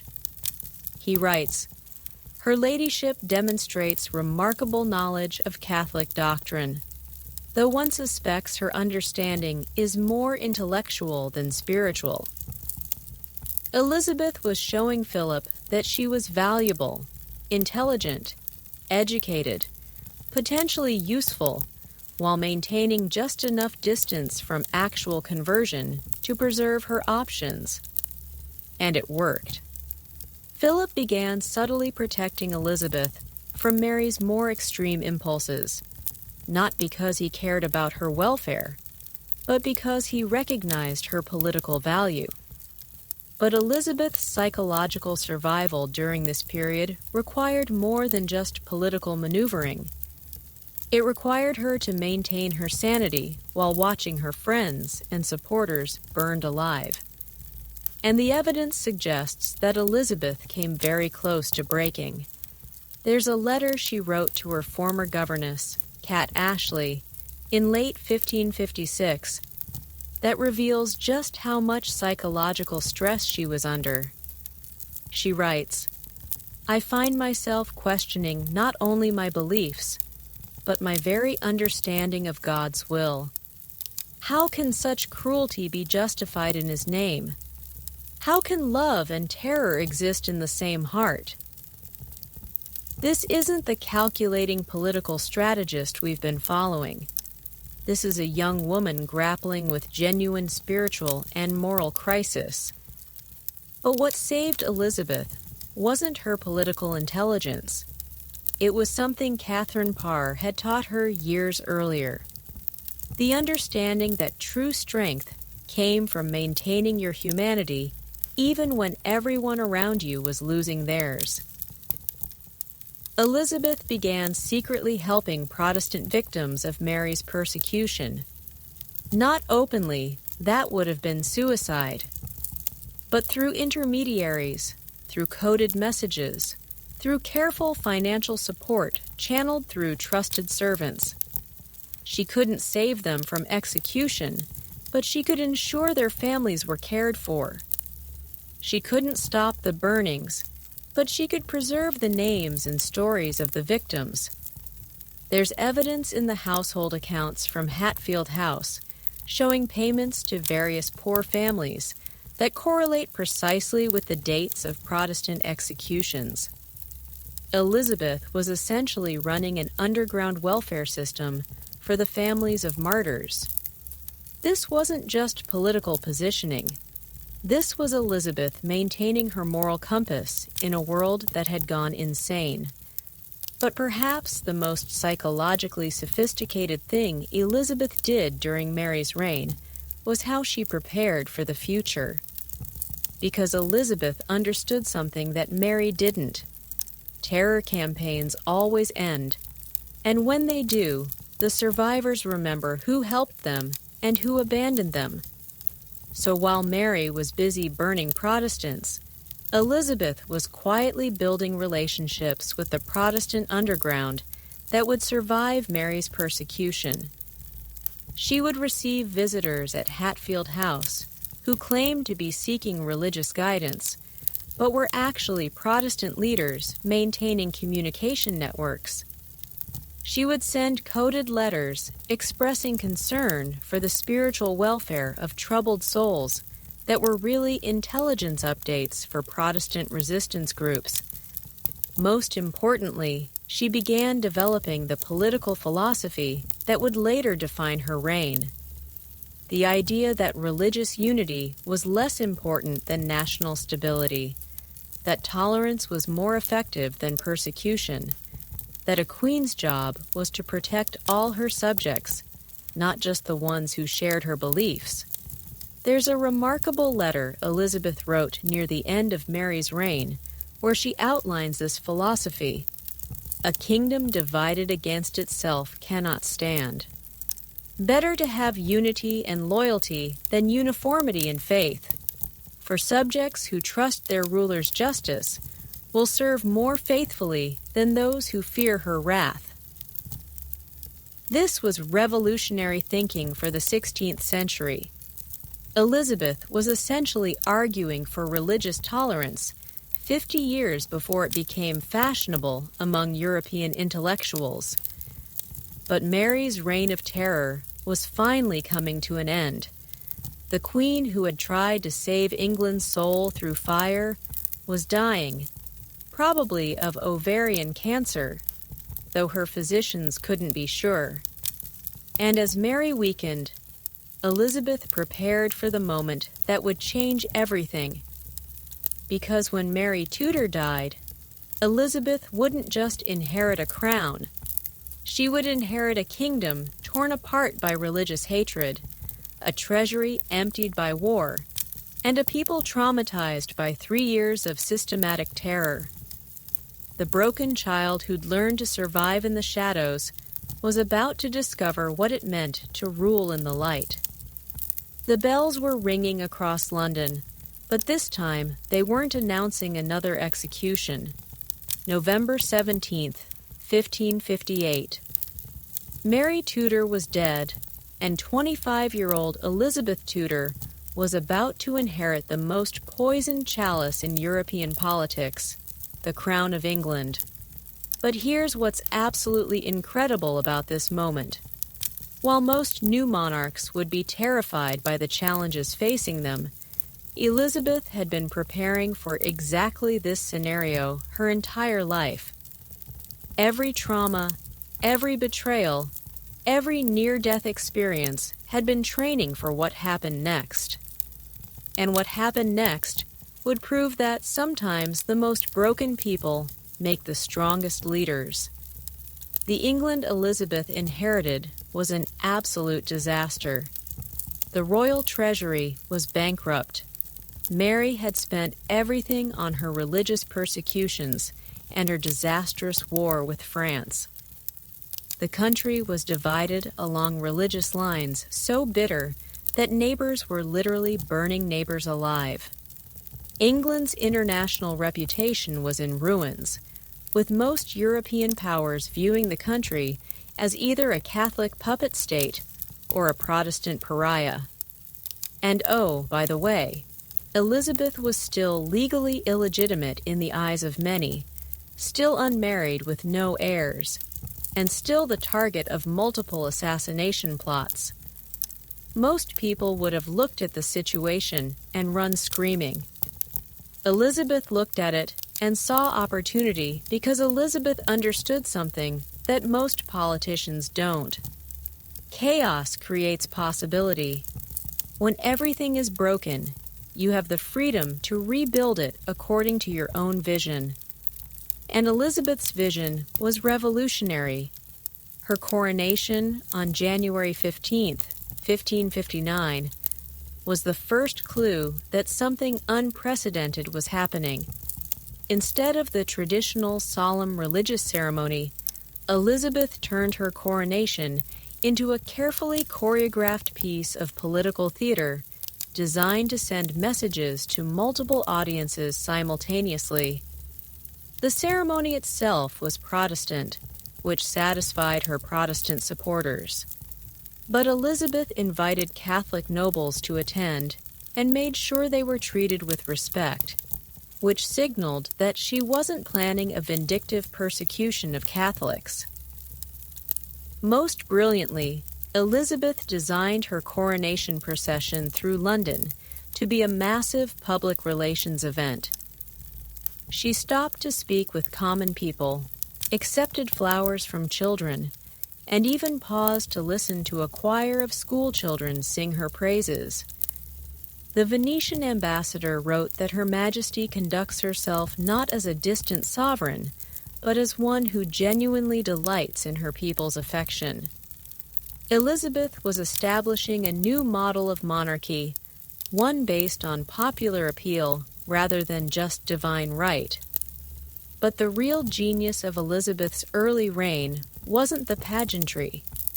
It was the psychological warfare she conducted against her own government. Because Elizabeth inherited a privy council full of men who expected to control a young, inexperienced female ruler. These were politicians who had survived Henry VIII's reign, Edward VI's minority, and Mary's religious extremism by being adaptable, ruthless, and extremely good at reading power dynamics. They thought they understood exactly what kind of queen Elizabeth would be, a figurehead who would rely on their wisdom and experience while they made the real decisions. They were spectacularly wrong.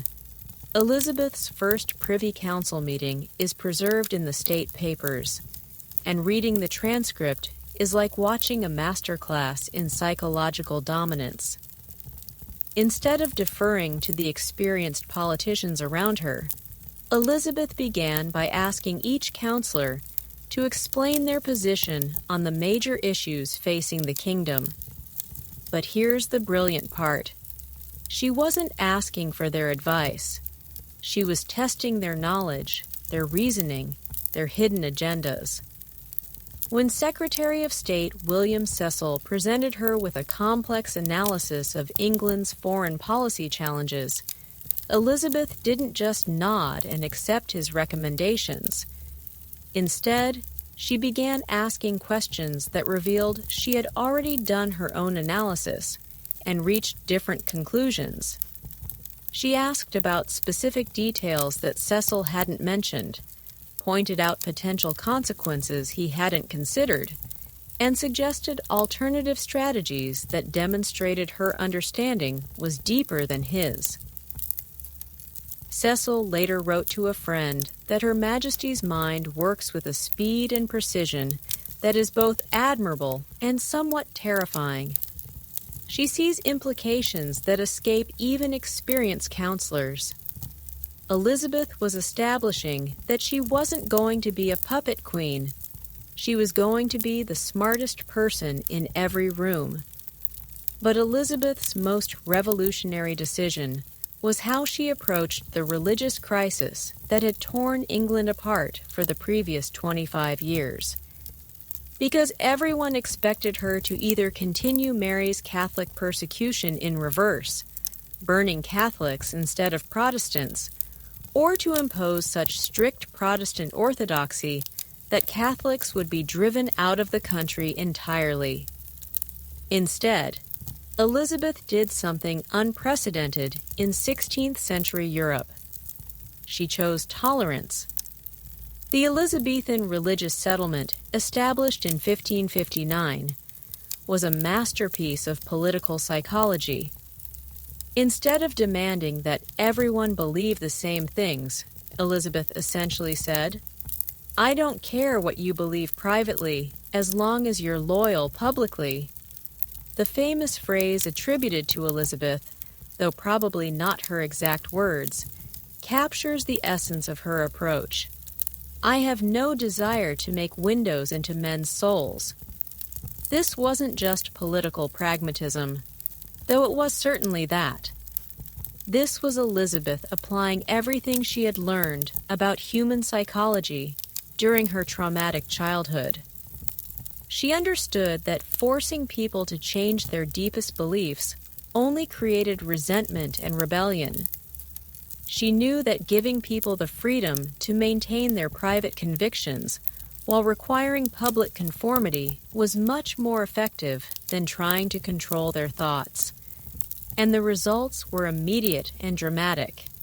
Instead of the religious wars that were tearing apart France and Germany, England began to experience something unprecedented: religious peace.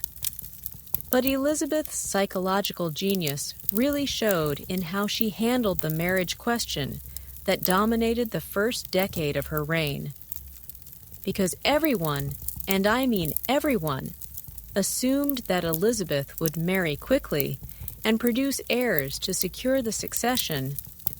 The Privy Council presented her with potential husbands. Foreign ambassadors arrived with marriage proposals from their kings. Parliament literally begged her to choose a husband. Elizabeth's response was to turn the marriage negotiation into the most sophisticated diplomatic tool in European history. Instead of refusing marriage outright, which would have ended the diplomatic value, Elizabeth began entertaining multiple suitors simultaneously. She would negotiate seriously with the Archduke Charles of Austria, while also considering proposals from King Eric V of Sweden and maintaining a flirtation with Robert Dudley, her childhood friend. Each negotiation gave England diplomatic leverage with different European powers. The possibility of an Austrian marriage gave her influence with the Holy Roman Empire. The Swedish option provided a counterweight to French power. The Dudley romance kept her domestic nobility invested in her decisions. Most brilliantly, Elizabeth used these marriage negotiations to buy time while she consolidated her power and proved that she could rule effectively as an unmarried woman. There's this incredible letter from the French ambassador describing his frustration with trying to pin Elizabeth down on marriage. He writes, "Her Majesty speaks of marriage as though it were the most important decision of her life. Yet somehow every negotiation ends with new conditions that must be considered, new complications that must be resolved." Elizabeth was essentially running a con game on the entire European diplomatic establishment, and they fell for it completely.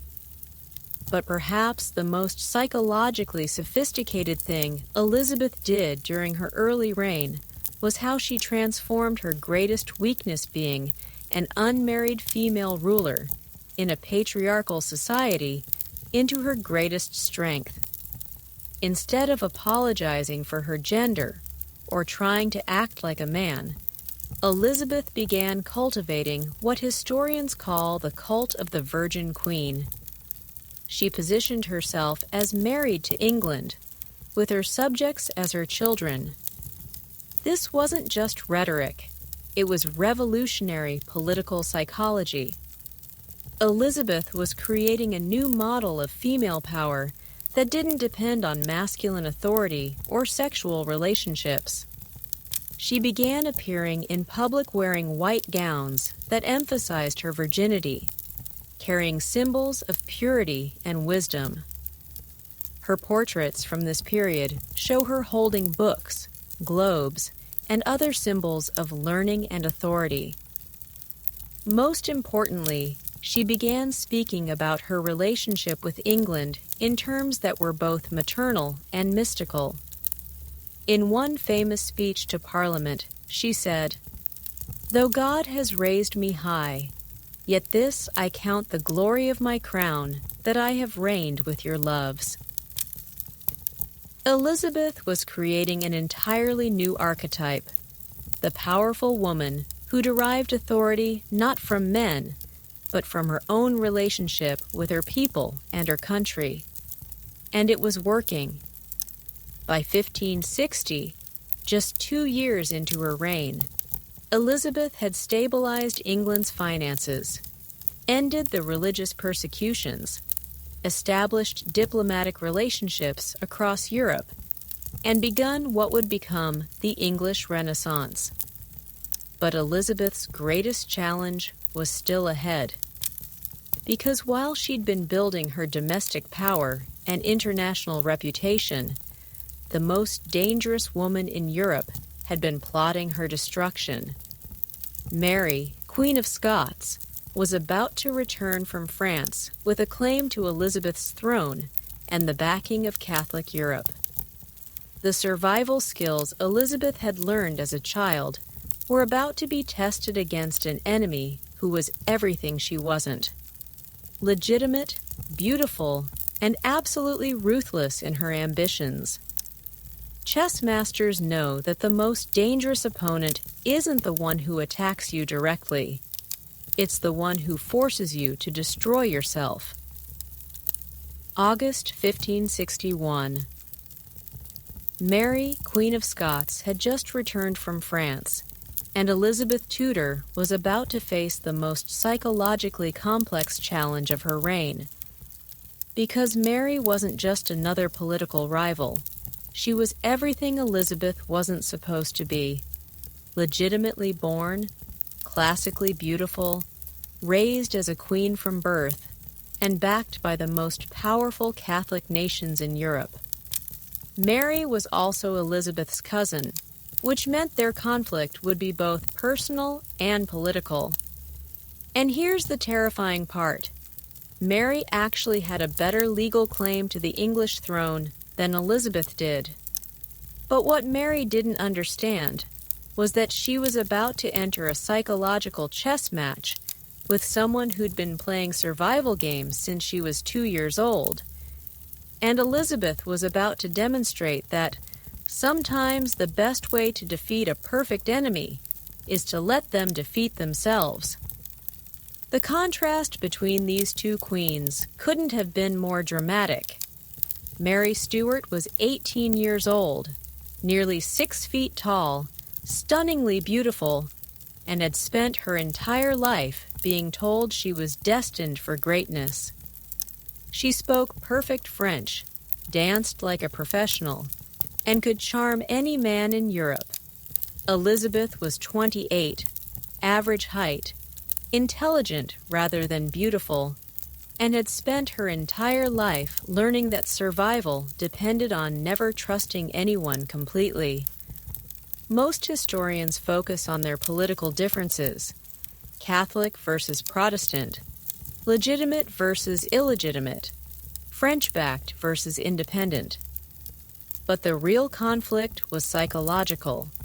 Mary represented everything that traditional society said a queen should be. Elizabeth represented something entirely new, and Elizabeth understood that she couldn't compete with Mary on Mary's terms. So she changed the game entirely. Elizabeth's first move was pure genius. Instead of treating Mary as an enemy, she began corresponding with her as a beloved cousin. The letters between Elizabeth and Mary from 1561 to 1563 are preserved in the British Library, and they are masterpieces of diplomatic manipulation disguised as family affection. Elizabeth would write things like, "My dearest cousin, I rejoice in your safe return to Scotland and pray that your reign brings you the happiness and success that your noble character deserves." On the surface, that's just polite royal correspondence. But psychologically, Elizabeth was doing something brilliant. She was positioning herself as the experienced older cousin, offering guidance to the younger relative, which subtly established a hierarchy even while expressing affection. But the real masterstroke was how Elizabeth handled Mary's marriage prospects.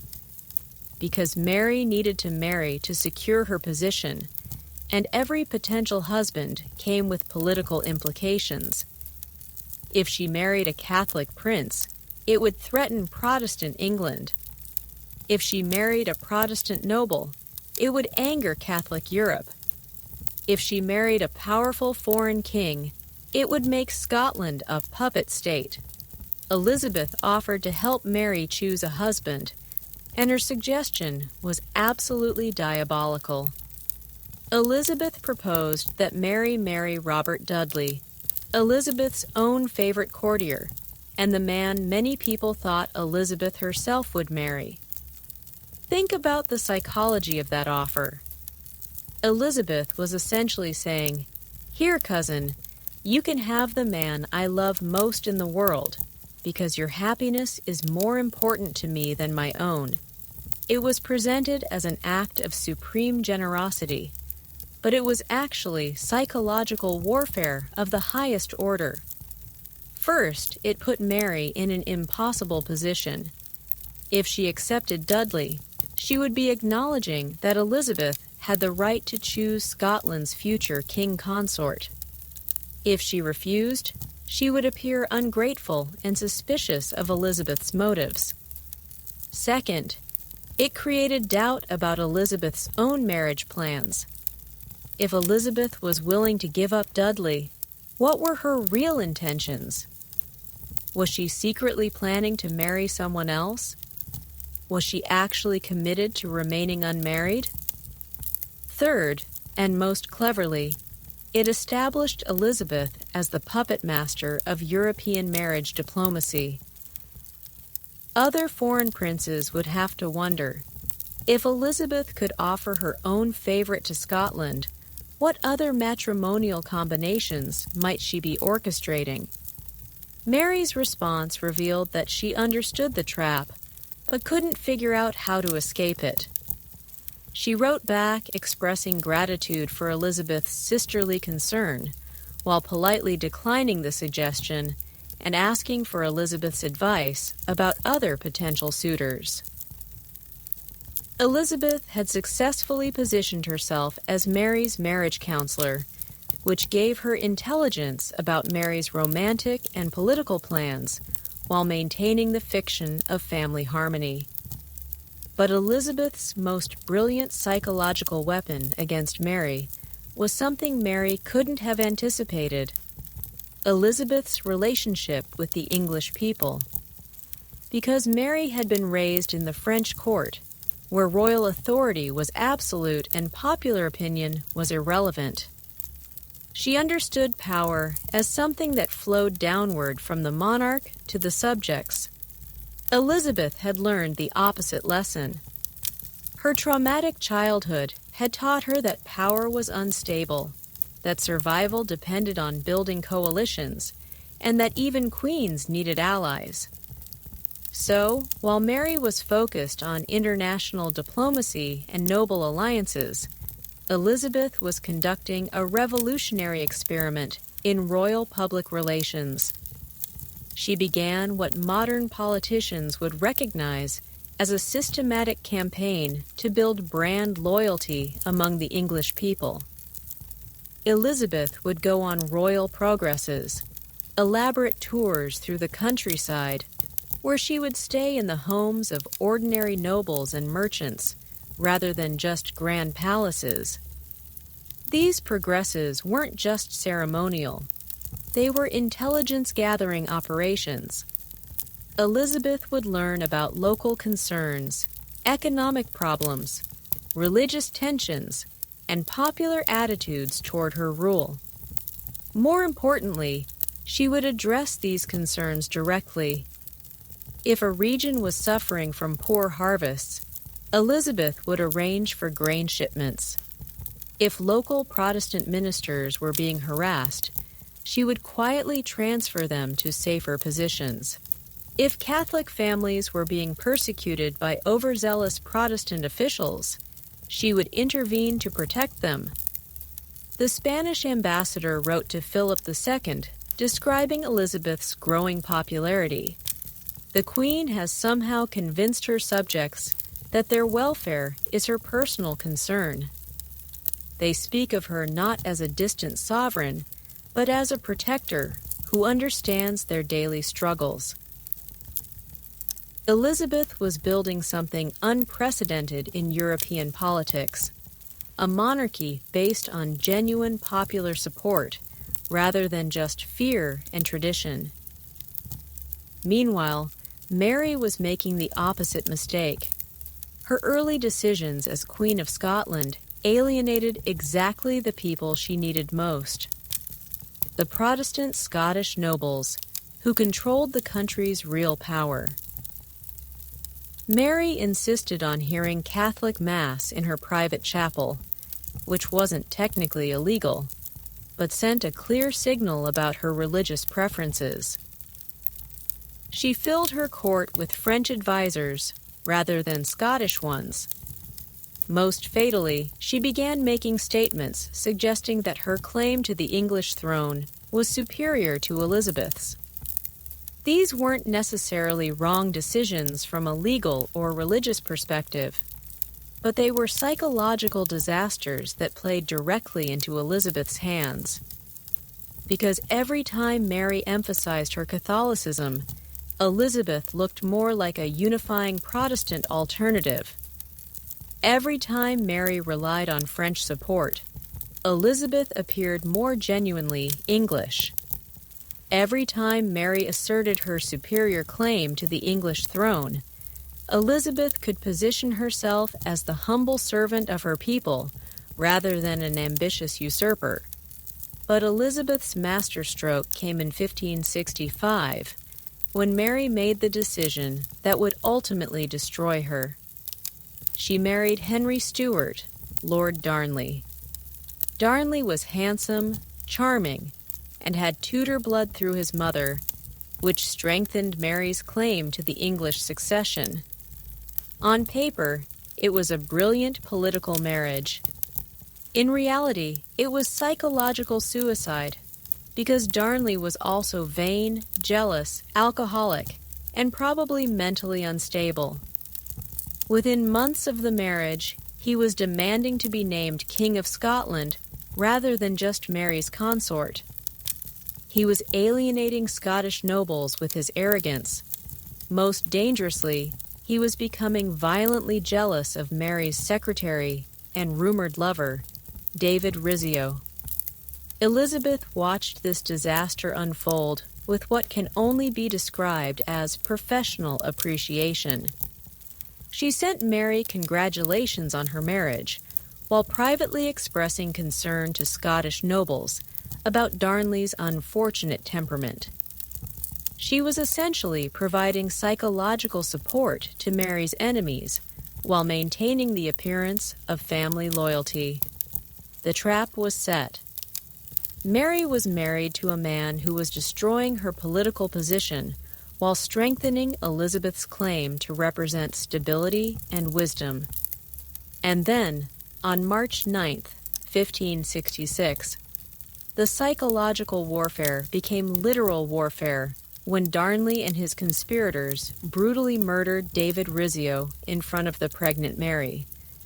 What happened next would prove that Elizabeth had been playing a much longer game than anyone realized, and Mary, Queen of Scots, was about to discover that the cousin who had seemed so supportive was actually her most dangerous enemy.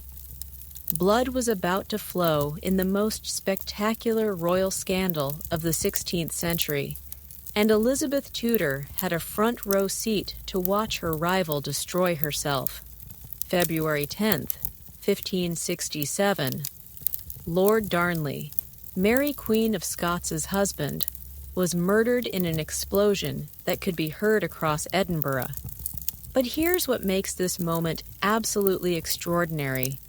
Elizabeth had been quietly orchestrating the conditions that would lead to this disaster for over 2 years, without ever directly plotting against Mary. Elizabeth had created a psychological environment where Mary's self-destruction was almost inevitable. And what happened next would prove that the most dangerous enemies aren't the ones who attack you.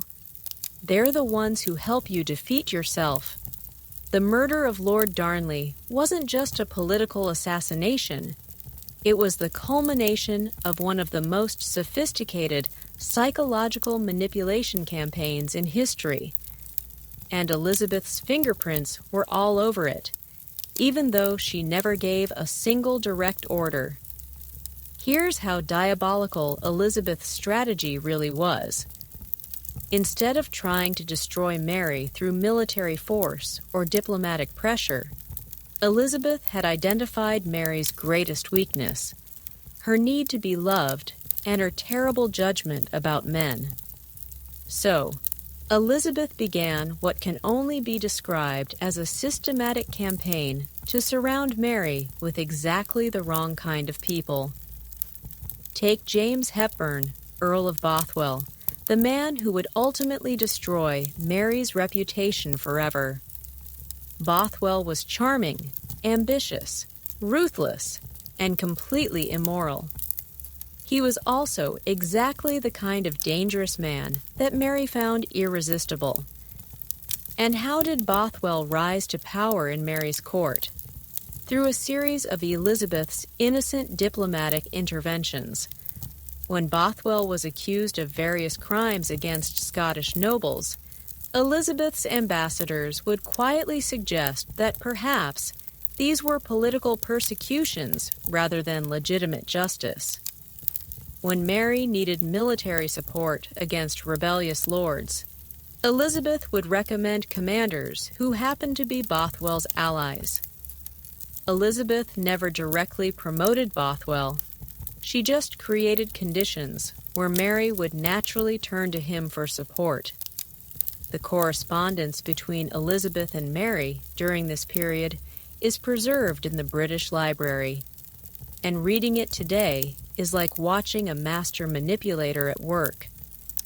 Elizabeth would write things like, "I understand that certain Scottish lords question your choice of advisers. How troubling that loyal service should be rewarded with suspicion."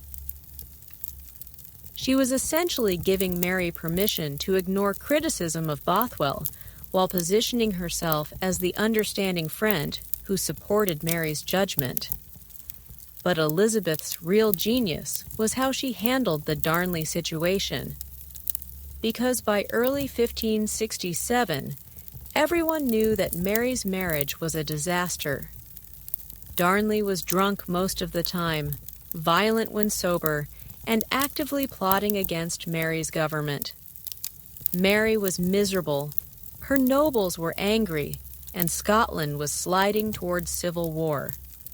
Most foreign monarchs would have either pressured Mary to reconcile with her husband or suggested that she find a way to legally separate from him.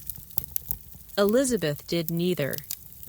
Instead, she began what can only be described as a campaign of psychological enablement. When Mary wrote to Elizabeth complaining about Darnley's behavior, Elizabeth would respond with sympathy, but no concrete advice. She would say things like, "My heart aches for your suffering, dear cousin. No woman should endure such treatment from one who should protect and cherish her."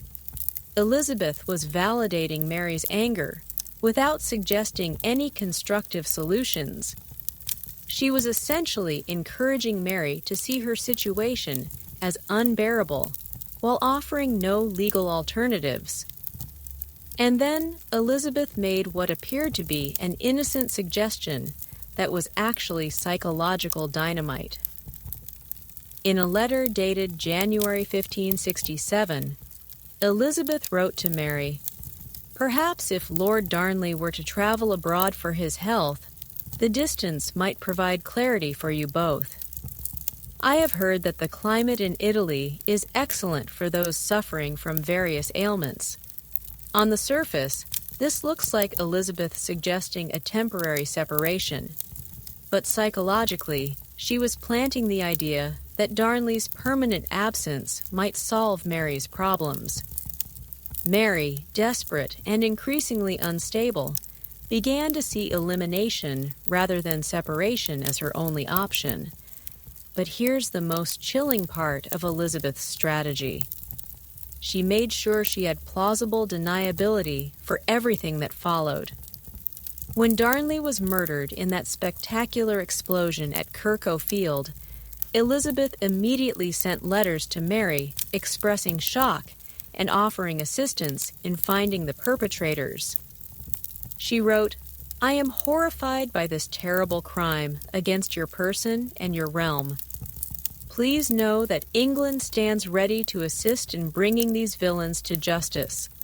Elizabeth was positioning herself as Mary's protector, while everyone else was positioning themselves as her accusers. Because the murder of Darnley wasn't just scandalous, it was incredibly suspicious. The official story was that gunpowder stored in the house had accidentally exploded, but Darnley's body was found in the garden, apparently strangled with no burns from any explosion. More suspiciously, Mary's behavior after the murder was psychologically catastrophic. Instead of conducting a thorough investigation or maintaining appropriate mourning, she appeared in public wearing bright colors within days of becoming a widow. Worse yet, she began openly favoring Bothwell, the man everyone suspected of organizing the murder. The Scottish nobles were horrified. The common people were scandalized. International observers were aghast. And Elizabeth expressed gentle concern, while privately marveling at how perfectly Mary was destroying herself. But Mary wasn't done making catastrophic decisions. 3 months after Darnley's murder, she made the choice that would end her reign forever. She married Bothwell. Not only did she marry the man suspected of murdering her previous husband, but she married him using a Protestant ceremony despite being Catholic, and she did it after Bothwell had allegedly kidnapped and raped her. It was political suicide performed in public. Elizabeth's response to news of Mary's marriage to Bothwell was a masterpiece of diplomatic manipulation. She wrote a letter to Mary that appeared to be supportive while actually being devastating. She said, "My dear cousin, while I pray that your new marriage brings you happiness, I fear that others may not understand the circumstances that led to this union. Perhaps time and patience will soften the harsh judgments of those who do not know your heart as I do." Elizabeth was essentially saying, "I still love you, but everyone else thinks you're a murderous adulteress, and I can't really blame them." The psychological impact on Mary was immediate and catastrophic. Within weeks of this letter, Scottish nobles had risen in rebellion. Mary was forced to abdicate in favor of her infant son. Bothwell fled to Denmark, where he would die in prison years later. And Mary made one final desperate gamble that played directly into Elizabeth's hands. She escaped from her Scottish captives and fled to England, throwing herself on Elizabeth's mercy and asking for help in regaining her throne. It was exactly what Elizabeth had been waiting for, because now Mary wasn't just a rival with a claim to the English throne. She was a guest, a refugee, a supplicant entirely dependent on Elizabeth's goodwill. Elizabeth could have sent Mary back to Scotland to face her enemies. She could have handed her over to the French. She could have had her quietly murdered and blamed Scottish assassins. Instead, Elizabeth did something far more psychologically sophisticated. She kept Mary as a prisoner, disguised as a guest. Mary would spend the next 19 years in comfortable captivity in English country houses, writing letters to foreign princes, plotting Elizabeth's overthrow, and slowly going mad from frustration and isolation. And Elizabeth would use every one of those plots, every desperate scheme, every treasonous letter as further justification for keeping Mary locked away. The woman who had once been Elizabeth's greatest rival had become her most useful political tool. But Elizabeth's treatment of Mary would soon reveal something darker about the Queen, who had survived so much trauma. Because absolute power, even power gained through brilliant psychological manipulation, has a way of corrupting even the most sympathetic victims. And what Elizabeth would eventually do to Mary, Queen of Scots, would prove that sometimes the greatest monsters are created by the cruelest circumstances. Monsters aren't born. They're forged by necessity. February 8th, 1587.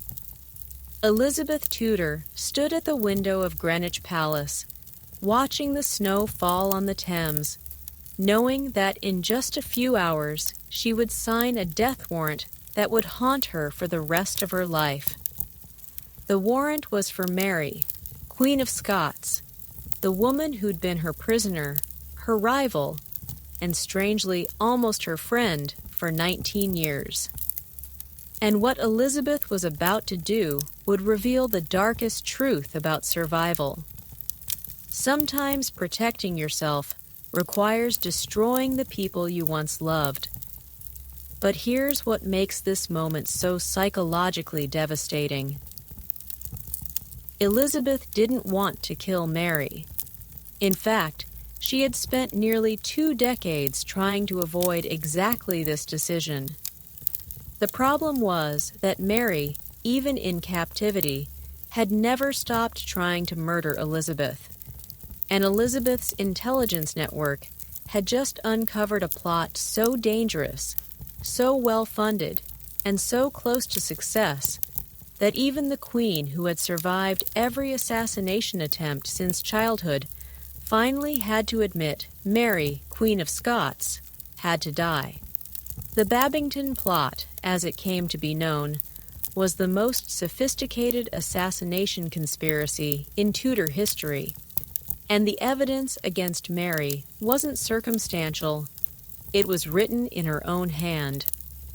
Here's how completely Mary had underestimated Elizabeth's intelligence capabilities. For 19 years, Mary had been writing letters to foreign princes, Catholic conspirators, and potential rescuers. She thought these letters were being smuggled out secretly by sympathetic servants.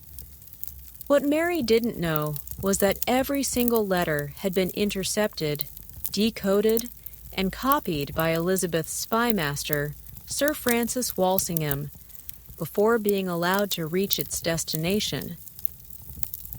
Elizabeth had been reading Mary's mail for 2 decades. The extent of this surveillance operation is almost unbelievable by modern standards. Walsingham had recruited servants in Mary's household, bribed local postmasters, and developed a network of double agents that stretched across Europe. More importantly, he had developed techniques for opening sealed letters without detection, copying their contents, and resealing them so perfectly that the recipients never suspected they had been intercepted. Elizabeth knew about every plot, every conspiracy, every desperate scheme Mary had attempted. And for 19 years, Elizabeth had chosen to let these plots proceed just far enough to identify all the conspirators before quietly eliminating them. But the Babington plot was different. This time, Mary had agreed to specific plans for Elizabeth's assassination. The evidence is preserved in the National Archives, and it's absolutely damning. In a letter dated July 17, 1586, Mary wrote to Anthony Babington, "The affairs being thus prepared, and forces in readiness both within and without the realm, then shall it be time to set the 6 gentlemen to work." The 6 gentlemen were assassins specifically tasked with killing Elizabeth. Mary continued, "When all is ready, the same must be executed with all diligence, seeing that the success of the whole affair depends upon their dispatch and secrecy." There was no ambiguity, no room for interpretation. Mary, Queen of Scots, had explicitly approved a plan to murder Elizabeth Tudor. But here's what's psychologically fascinating about Elizabeth's response to discovering this plot. Instead of immediately ordering Mary's execution, Elizabeth tried one more time to find an alternative. She sent commissioners to interview Mary, hoping that Mary would deny the letters or claim they'd been forged. Elizabeth was essentially giving Mary one last chance to save her own life. Mary's response was devastating in its honesty. She not only confirmed that the letters were authentic, but she justified her actions by claiming that Elizabeth was a usurper who had no right to the English throne. The transcript of this interview, preserved in the British Library, shows Mary saying, "I came to England seeking the protection of my dear sister. Instead, I found myself imprisoned for crimes I did not commit. If I have sought my freedom through means that others consider treasonous, it is only because I have been driven to desperation by unjust captivity." Mary was essentially arguing that she had the right to conspire against Elizabeth because she disagreed with Elizabeth's authority. Elizabeth's psychological response to this confrontation reveals just how much the broken child had changed over the decades, because the Elizabeth who had once desperately sought approval and affection from authority figures was gone, replaced by someone who understood that mercy could be a fatal weakness. There are records of Elizabeth's private conversations with her closest advisors during this period, and they show a woman wrestling with the most difficult decision of her life. William Cecil, her longtime counselor, reported that Elizabeth said, "I find myself torn between the woman who remembers what it means to be vulnerable and the queen who knows what survival requires. Mary is my cousin, my fellow queen, my sister in suffering, but she is also my would-be murderer." Elizabeth spent weeks delaying the decision, hoping for some alternative that would protect England without requiring Mary's death. But her advisors made it clear that there was no middle ground. As long as Mary lived, she would be a rallying point for Catholic conspiracies. As long as Mary lived, foreign powers would have a legitimate alternative to Elizabeth. As long as she lived, Elizabeth's own life would be in constant danger. The psychological pressure Elizabeth was under during this period was enormous. Parliament was demanding Mary's execution. Her Privy Council was united in believing that Mary had to die. Foreign ambassadors were reporting that their governments expected decisive action. But Elizabeth had learned something during her traumatic childhood that her advisors didn't understand. Killing people changed you, and Elizabeth wasn't sure she wanted to become the kind of person who executed family members for political convenience. The final psychological blow came when Elizabeth learned about Mary's behavior during her trial. Because Mary had refused to recognize the legitimacy of an English court to try a Scottish queen, she had conducted herself with dignity, intelligence, and remarkable composure throughout the proceedings. In other words, Mary had acted exactly the way Elizabeth herself would have acted in the same situation. The transcripts show Mary saying things like, "I am no subject of yours. I am your equal in royal blood, and I will not submit to the judgment of those who have no authority over me." Elizabeth, reading these transcripts, must have seen herself at age 20 imprisoned in the Tower of London, refusing to accept the role of condemned prisoner. The psychological parallel was inescapable. Elizabeth was about to do to Mary exactly what Henry VIII had done to Anne Boleyn. But there was one crucial difference. Henry VIII had executed Anne Boleyn in a fit of rage and paranoia based on flimsy evidence and political convenience. Elizabeth was executing Mary, Queen of Scots, based on incontrovertible evidence of treason after 19 years of trying to find alternatives as a last resort to protect her kingdom. The death warrant that Elizabeth finally signed on February 1st, 1587, is preserved in the British Library. Her signature is shaky, almost illegible, showing just how much the decision cost her psychologically, but she signed it. And then, in what can only be described as a final act of psychological self-protection, Elizabeth immediately began distancing herself from the consequences of her decision. She sent the warrant to her advisors with instructions that it should be implemented when circumstances require. She didn't specify when or how the execution should be carried out. This gave her plausible deniability if the political situation changed, but it also revealed her desperate hope that somehow, even at the last minute, an alternative might present itself. It didn't. On February 8, 1587, Mary, Queen of Scots, was beheaded at Fotheringhay Castle. Elizabeth's reaction to news of the execution was psychologically complex and deeply revealing. Publicly, she expressed shock and claimed that she had never intended for the warrant to be implemented so quickly.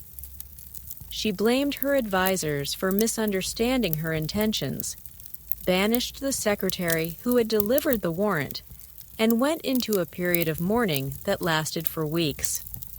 But privately, Elizabeth's letters from this period show relief mixed with guilt, pragmatism mixed with grief. She wrote to her cousin James VI of Scotland, Mary's son, expressing genuine sorrow for his loss, while also making it clear that Mary's execution had been necessary for the stability of both their kingdoms. The psychological transformation was complete. The vulnerable child who had once desperately sought approval had become a monarch capable of making the hardest decisions for the coldest reasons. But Elizabeth's trials weren't over, because Mary, Queen of Scots' execution had consequences that would threaten everything Elizabeth had built.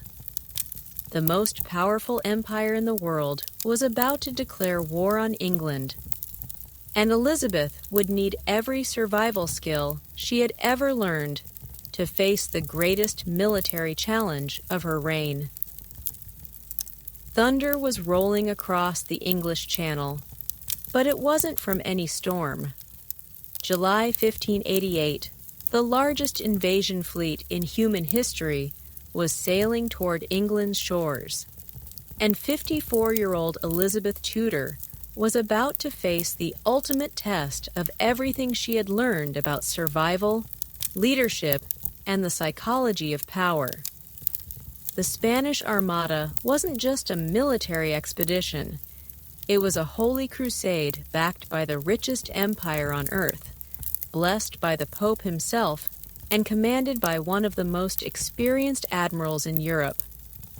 Philip II of Spain had spent 2 years, and the equivalent of hundreds of millions of modern dollars, building this fleet specifically to destroy Elizabeth and restore Catholic rule to England. And Elizabeth was about to defeat it using weapons that Philip never saw coming: psychology, propaganda, and the most brilliant speech in English history. But first, let's understand just how impossible Elizabeth's situation really was. The Spanish Armada consisted of 130 ships, carrying 30,000 men soldiers, sailors, and priests, ready to reclaim England for Catholicism. The English Navy had maybe 200 ships total, most of them smaller and less heavily armed than the Spanish vessels. Spain controlled the richest territories in the Americas, had the most experienced army in Europe, and commanded resources that dwarfed England's entire economy. The smart money wasn't just on Spanish victory, it was on English annihilation. But Elizabeth had learned something during her decades of survival that Philip II never needed to understand. When you're facing overwhelming odds, you don't fight strength with strength. You fight strength with intelligence. And Elizabeth's first move was pure psychological genius. Instead of hiding in London while her admirals fought the Spanish fleet, Elizabeth decided to personally visit her troops at Tilbury, where they were preparing to repel a Spanish invasion. Now, think about how radical this decision was. Queens didn't visit battlefields. They didn't expose themselves to enemy action. They certainly didn't address soldiers directly before combat. But Elizabeth understood that this moment required more than traditional royal protocol. It required personal leadership that would inspire her outnumbered forces to fight beyond their limits. The speech Elizabeth gave at Tilbury on August 9, 1588, is one of the most psychologically sophisticated pieces of rhetoric ever recorded. And I want to break it down for you, because every line was carefully calculated to maximum psychological impact. She began, "My loving people, I have been persuaded by some that are careful of my safety to take heed how I commit myself to armed multitudes for fear of treachery." Notice what she's doing here. She's acknowledging that other people think this visit is dangerous, which establishes that she's taking a real risk to be there. But she's positioning this risk as evidence of her trust in her soldiers, not her recklessness as a leader. Then came the line that would echo through history. "I know I have the body but of a weak and feeble woman, but I have the heart and stomach of a king, and of a king of England too." This is absolutely brilliant psychology.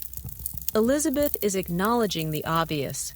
She's physically vulnerable compared to male rulers, but she's reframing that vulnerability as emotional strength.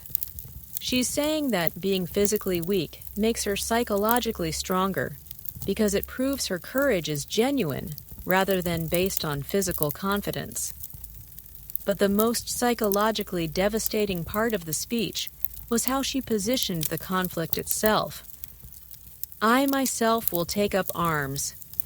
I myself will be your general, judge, and rewarder of every one of your virtues in the field." Elizabeth was transforming the Spanish invasion from a foreign attack into a personal insult to her relationship with her people. She was making every English soldier feel like they were participants in the naval battle, even though they were on shore.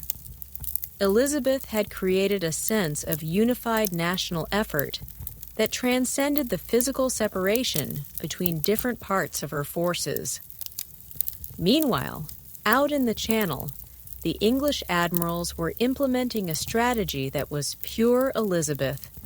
Don't fight your enemy's strength. Exploit their weaknesses. The Spanish fleet was designed for a specific type of naval warfare. Boarding actions where heavily armed soldiers would capture enemy ships through hand-to-hand combat. It was the same strategy that had made Spain the dominant naval power in the Mediterranean. But the English didn't play that game. Instead, they used their smaller, faster ships to stay just out of range of Spanish boarding attempts while pounding the Spanish fleet with long-range artillery. It was naval warfare as psychological torture. The Spanish couldn't engage their main weapons, couldn't use their primary tactical advantage, couldn't even catch the English ships that were steadily destroying them. Admiral Lord Howard, commanding the English fleet, later wrote, "We gave them the law of arms, but not the choice of combat. They came expecting a tournament and found themselves in a slaughter. But the real destruction of the Spanish Armada came from something Elizabeth couldn't have planned, but was brilliant enough to exploit: the weather." Because as the damaged Spanish fleet tried to escape northward around Scotland and Ireland, they encountered some of the worst storms in recorded history. Ships that had survived English cannon fire were destroyed by winds and waves. Soldiers who had survived combat drowned in shipwrecks off the Irish coast. Of the 130 ships that had left Spain, only about 65 made it home. Of the 30,000 men who had sailed to conquer England, fewer than 10,000 returned. Elizabeth's response to news of the Armada's destruction was psychologically perfect. Instead of gloating over Spanish suffering or claiming divine vindication, she emphasized English courage and unity. She issued a proclamation saying, "The victory belongs not to me, but to my people who have shown that the heart of England beats stronger than the armies of empires." This wasn't just gracious, it was strategically brilliant. Elizabeth was ensuring that her subjects felt ownership of the victory, which would strengthen their loyalty to her personally and their confidence in English power.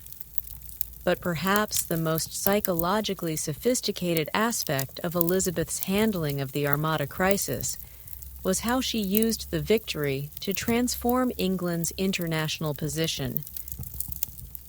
Before 1588, England was seen as a small, relatively poor island kingdom on the periphery of European politics.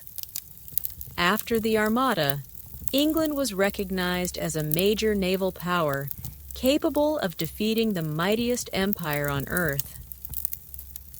Elizabeth began leveraging this new reputation immediately. She started intervening in European conflicts, supporting Protestant forces in France and the Netherlands. She authorized privateering expeditions against Spanish shipping. She began projecting English power across the Atlantic. Most importantly, she started presenting herself not just as Queen of England, but as the Protestant champion of all Europe.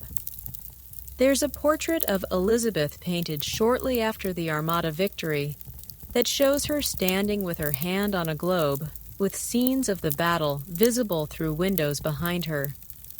The message was clear. Elizabeth Tudor was now a world historical figure, not just a national ruler. But the psychological costs of this transformation were enormous, because the woman who had learned to survive through caution and careful calculation was now being forced to make decisions that affected the fate of nations. The responsibilities were crushing. The pressures were constant, and the isolation was complete. In her private letters from this period, Elizabeth wrote, "I find that victory brings burdens unknown to those who merely survive. When you're seen as invincible, every weakness becomes a catastrophe. Every mistake becomes a disaster." The broken child who had learned to survive in the shadows had become the most powerful woman in Europe. But power, Elizabeth was discovering, came with a loneliness that even childhood trauma hadn't prepared her for. And as she entered the final phase of her extraordinary life, she would have to confront the ultimate question: what happens when the person who spent their entire life learning to survive finally has to learn how to let go? Legends never truly die. They just choose when to become immortal. March 24th, 1603. 69-year-old Elizabeth Tudor lay dying in Richmond Palace, surrounded by courtiers who were already calculating their future under her successor. But the woman who had spent her entire life learning how to survive was about to teach the world one final lesson: how to leave a legacy that would outlast empires. Because Elizabeth's death wasn't just the end of a remarkable life. It was the culmination of the most extraordinary psychological transformation in human history. The broken 2-year-old, who had been declared legally non-existent, had become the most powerful ruler of her age. And the way she chose to die would prove that she had finally mastered the one skill that had eluded her throughout her traumatic childhood: the ability to trust.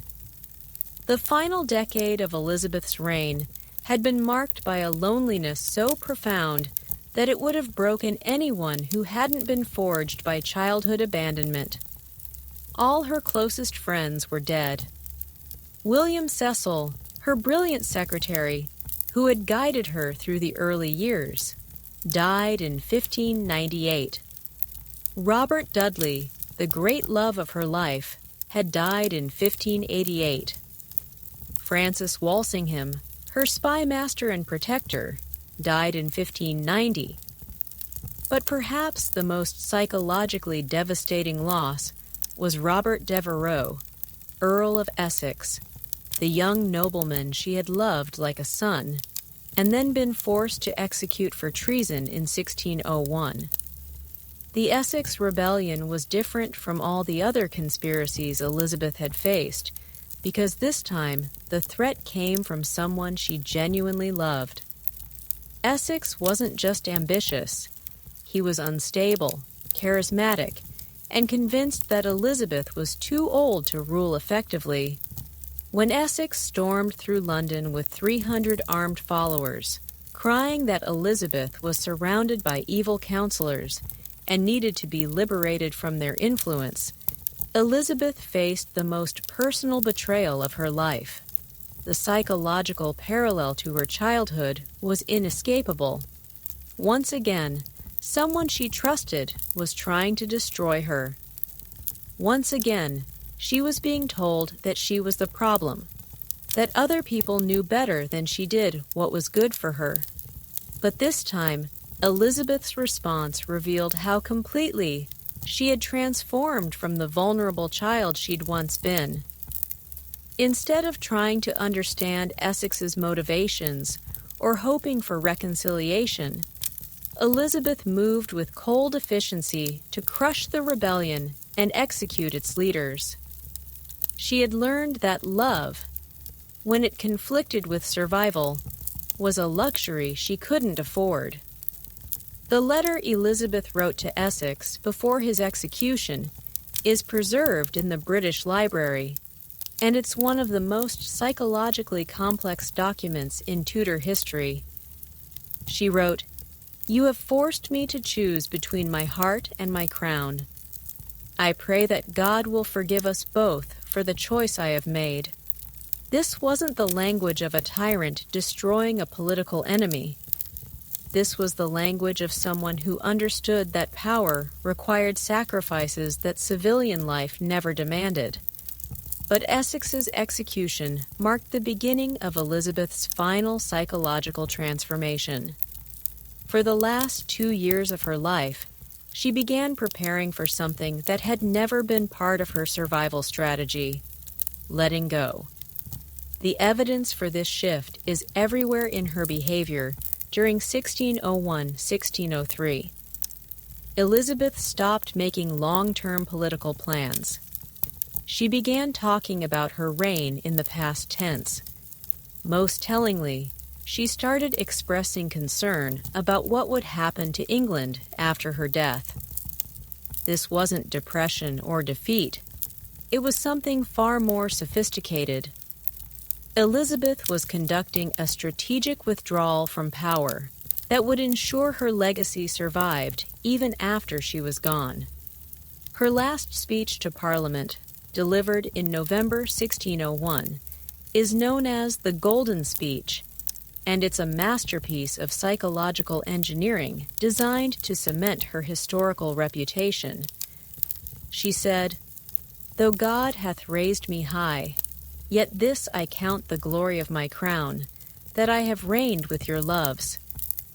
This makes me that I do not so much rejoice that God hath made me to be a queen, as to be a queen over so thankful a people."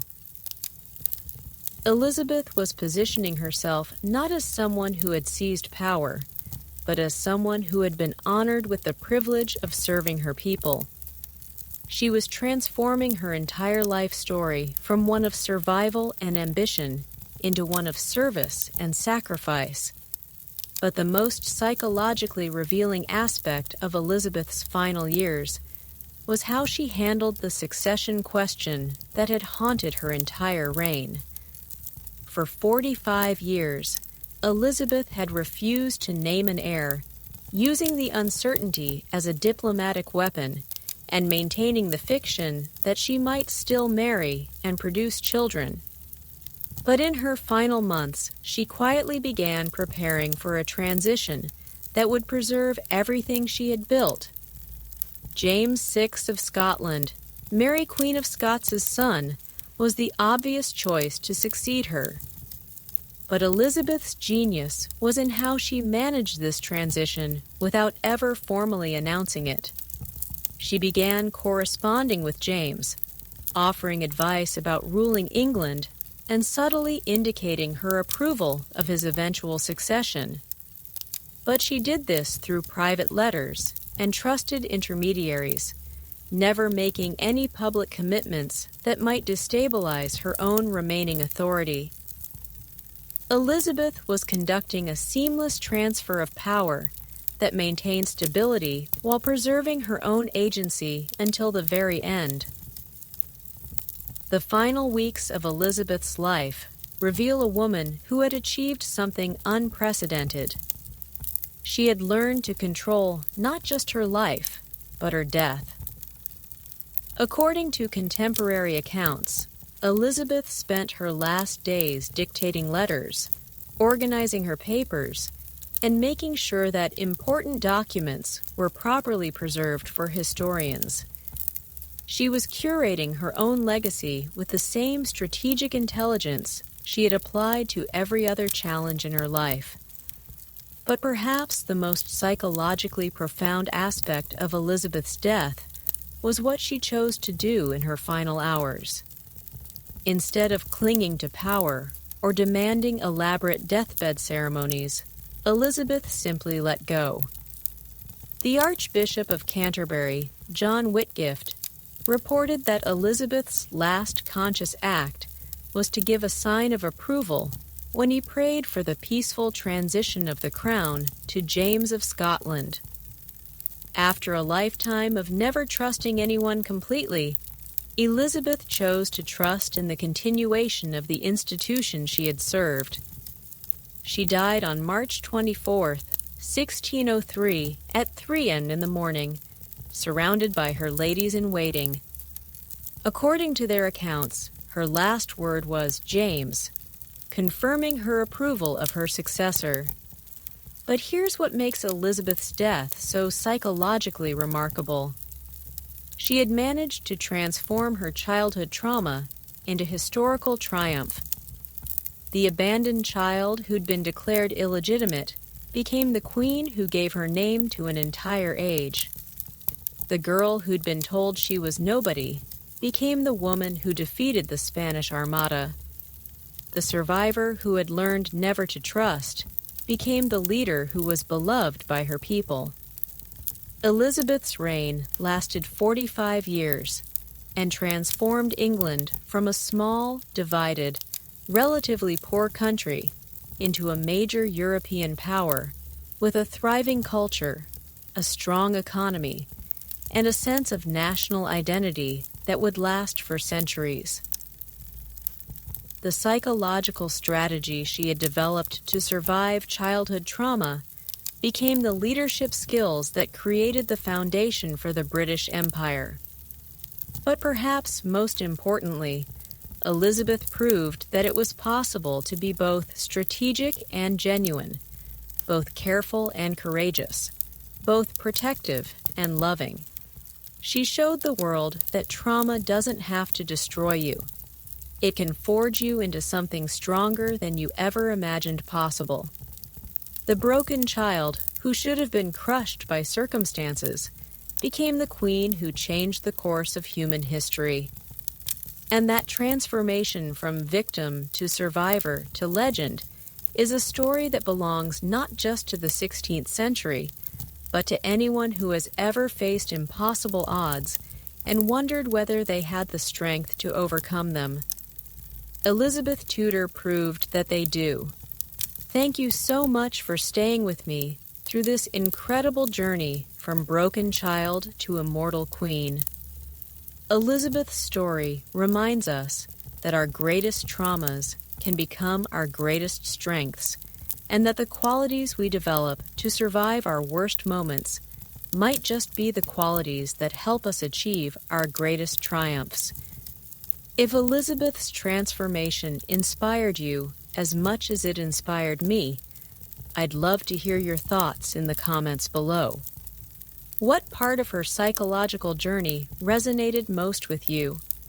And what other historical figures would you like to explore through this lens of trauma, survival, and ultimate triumph?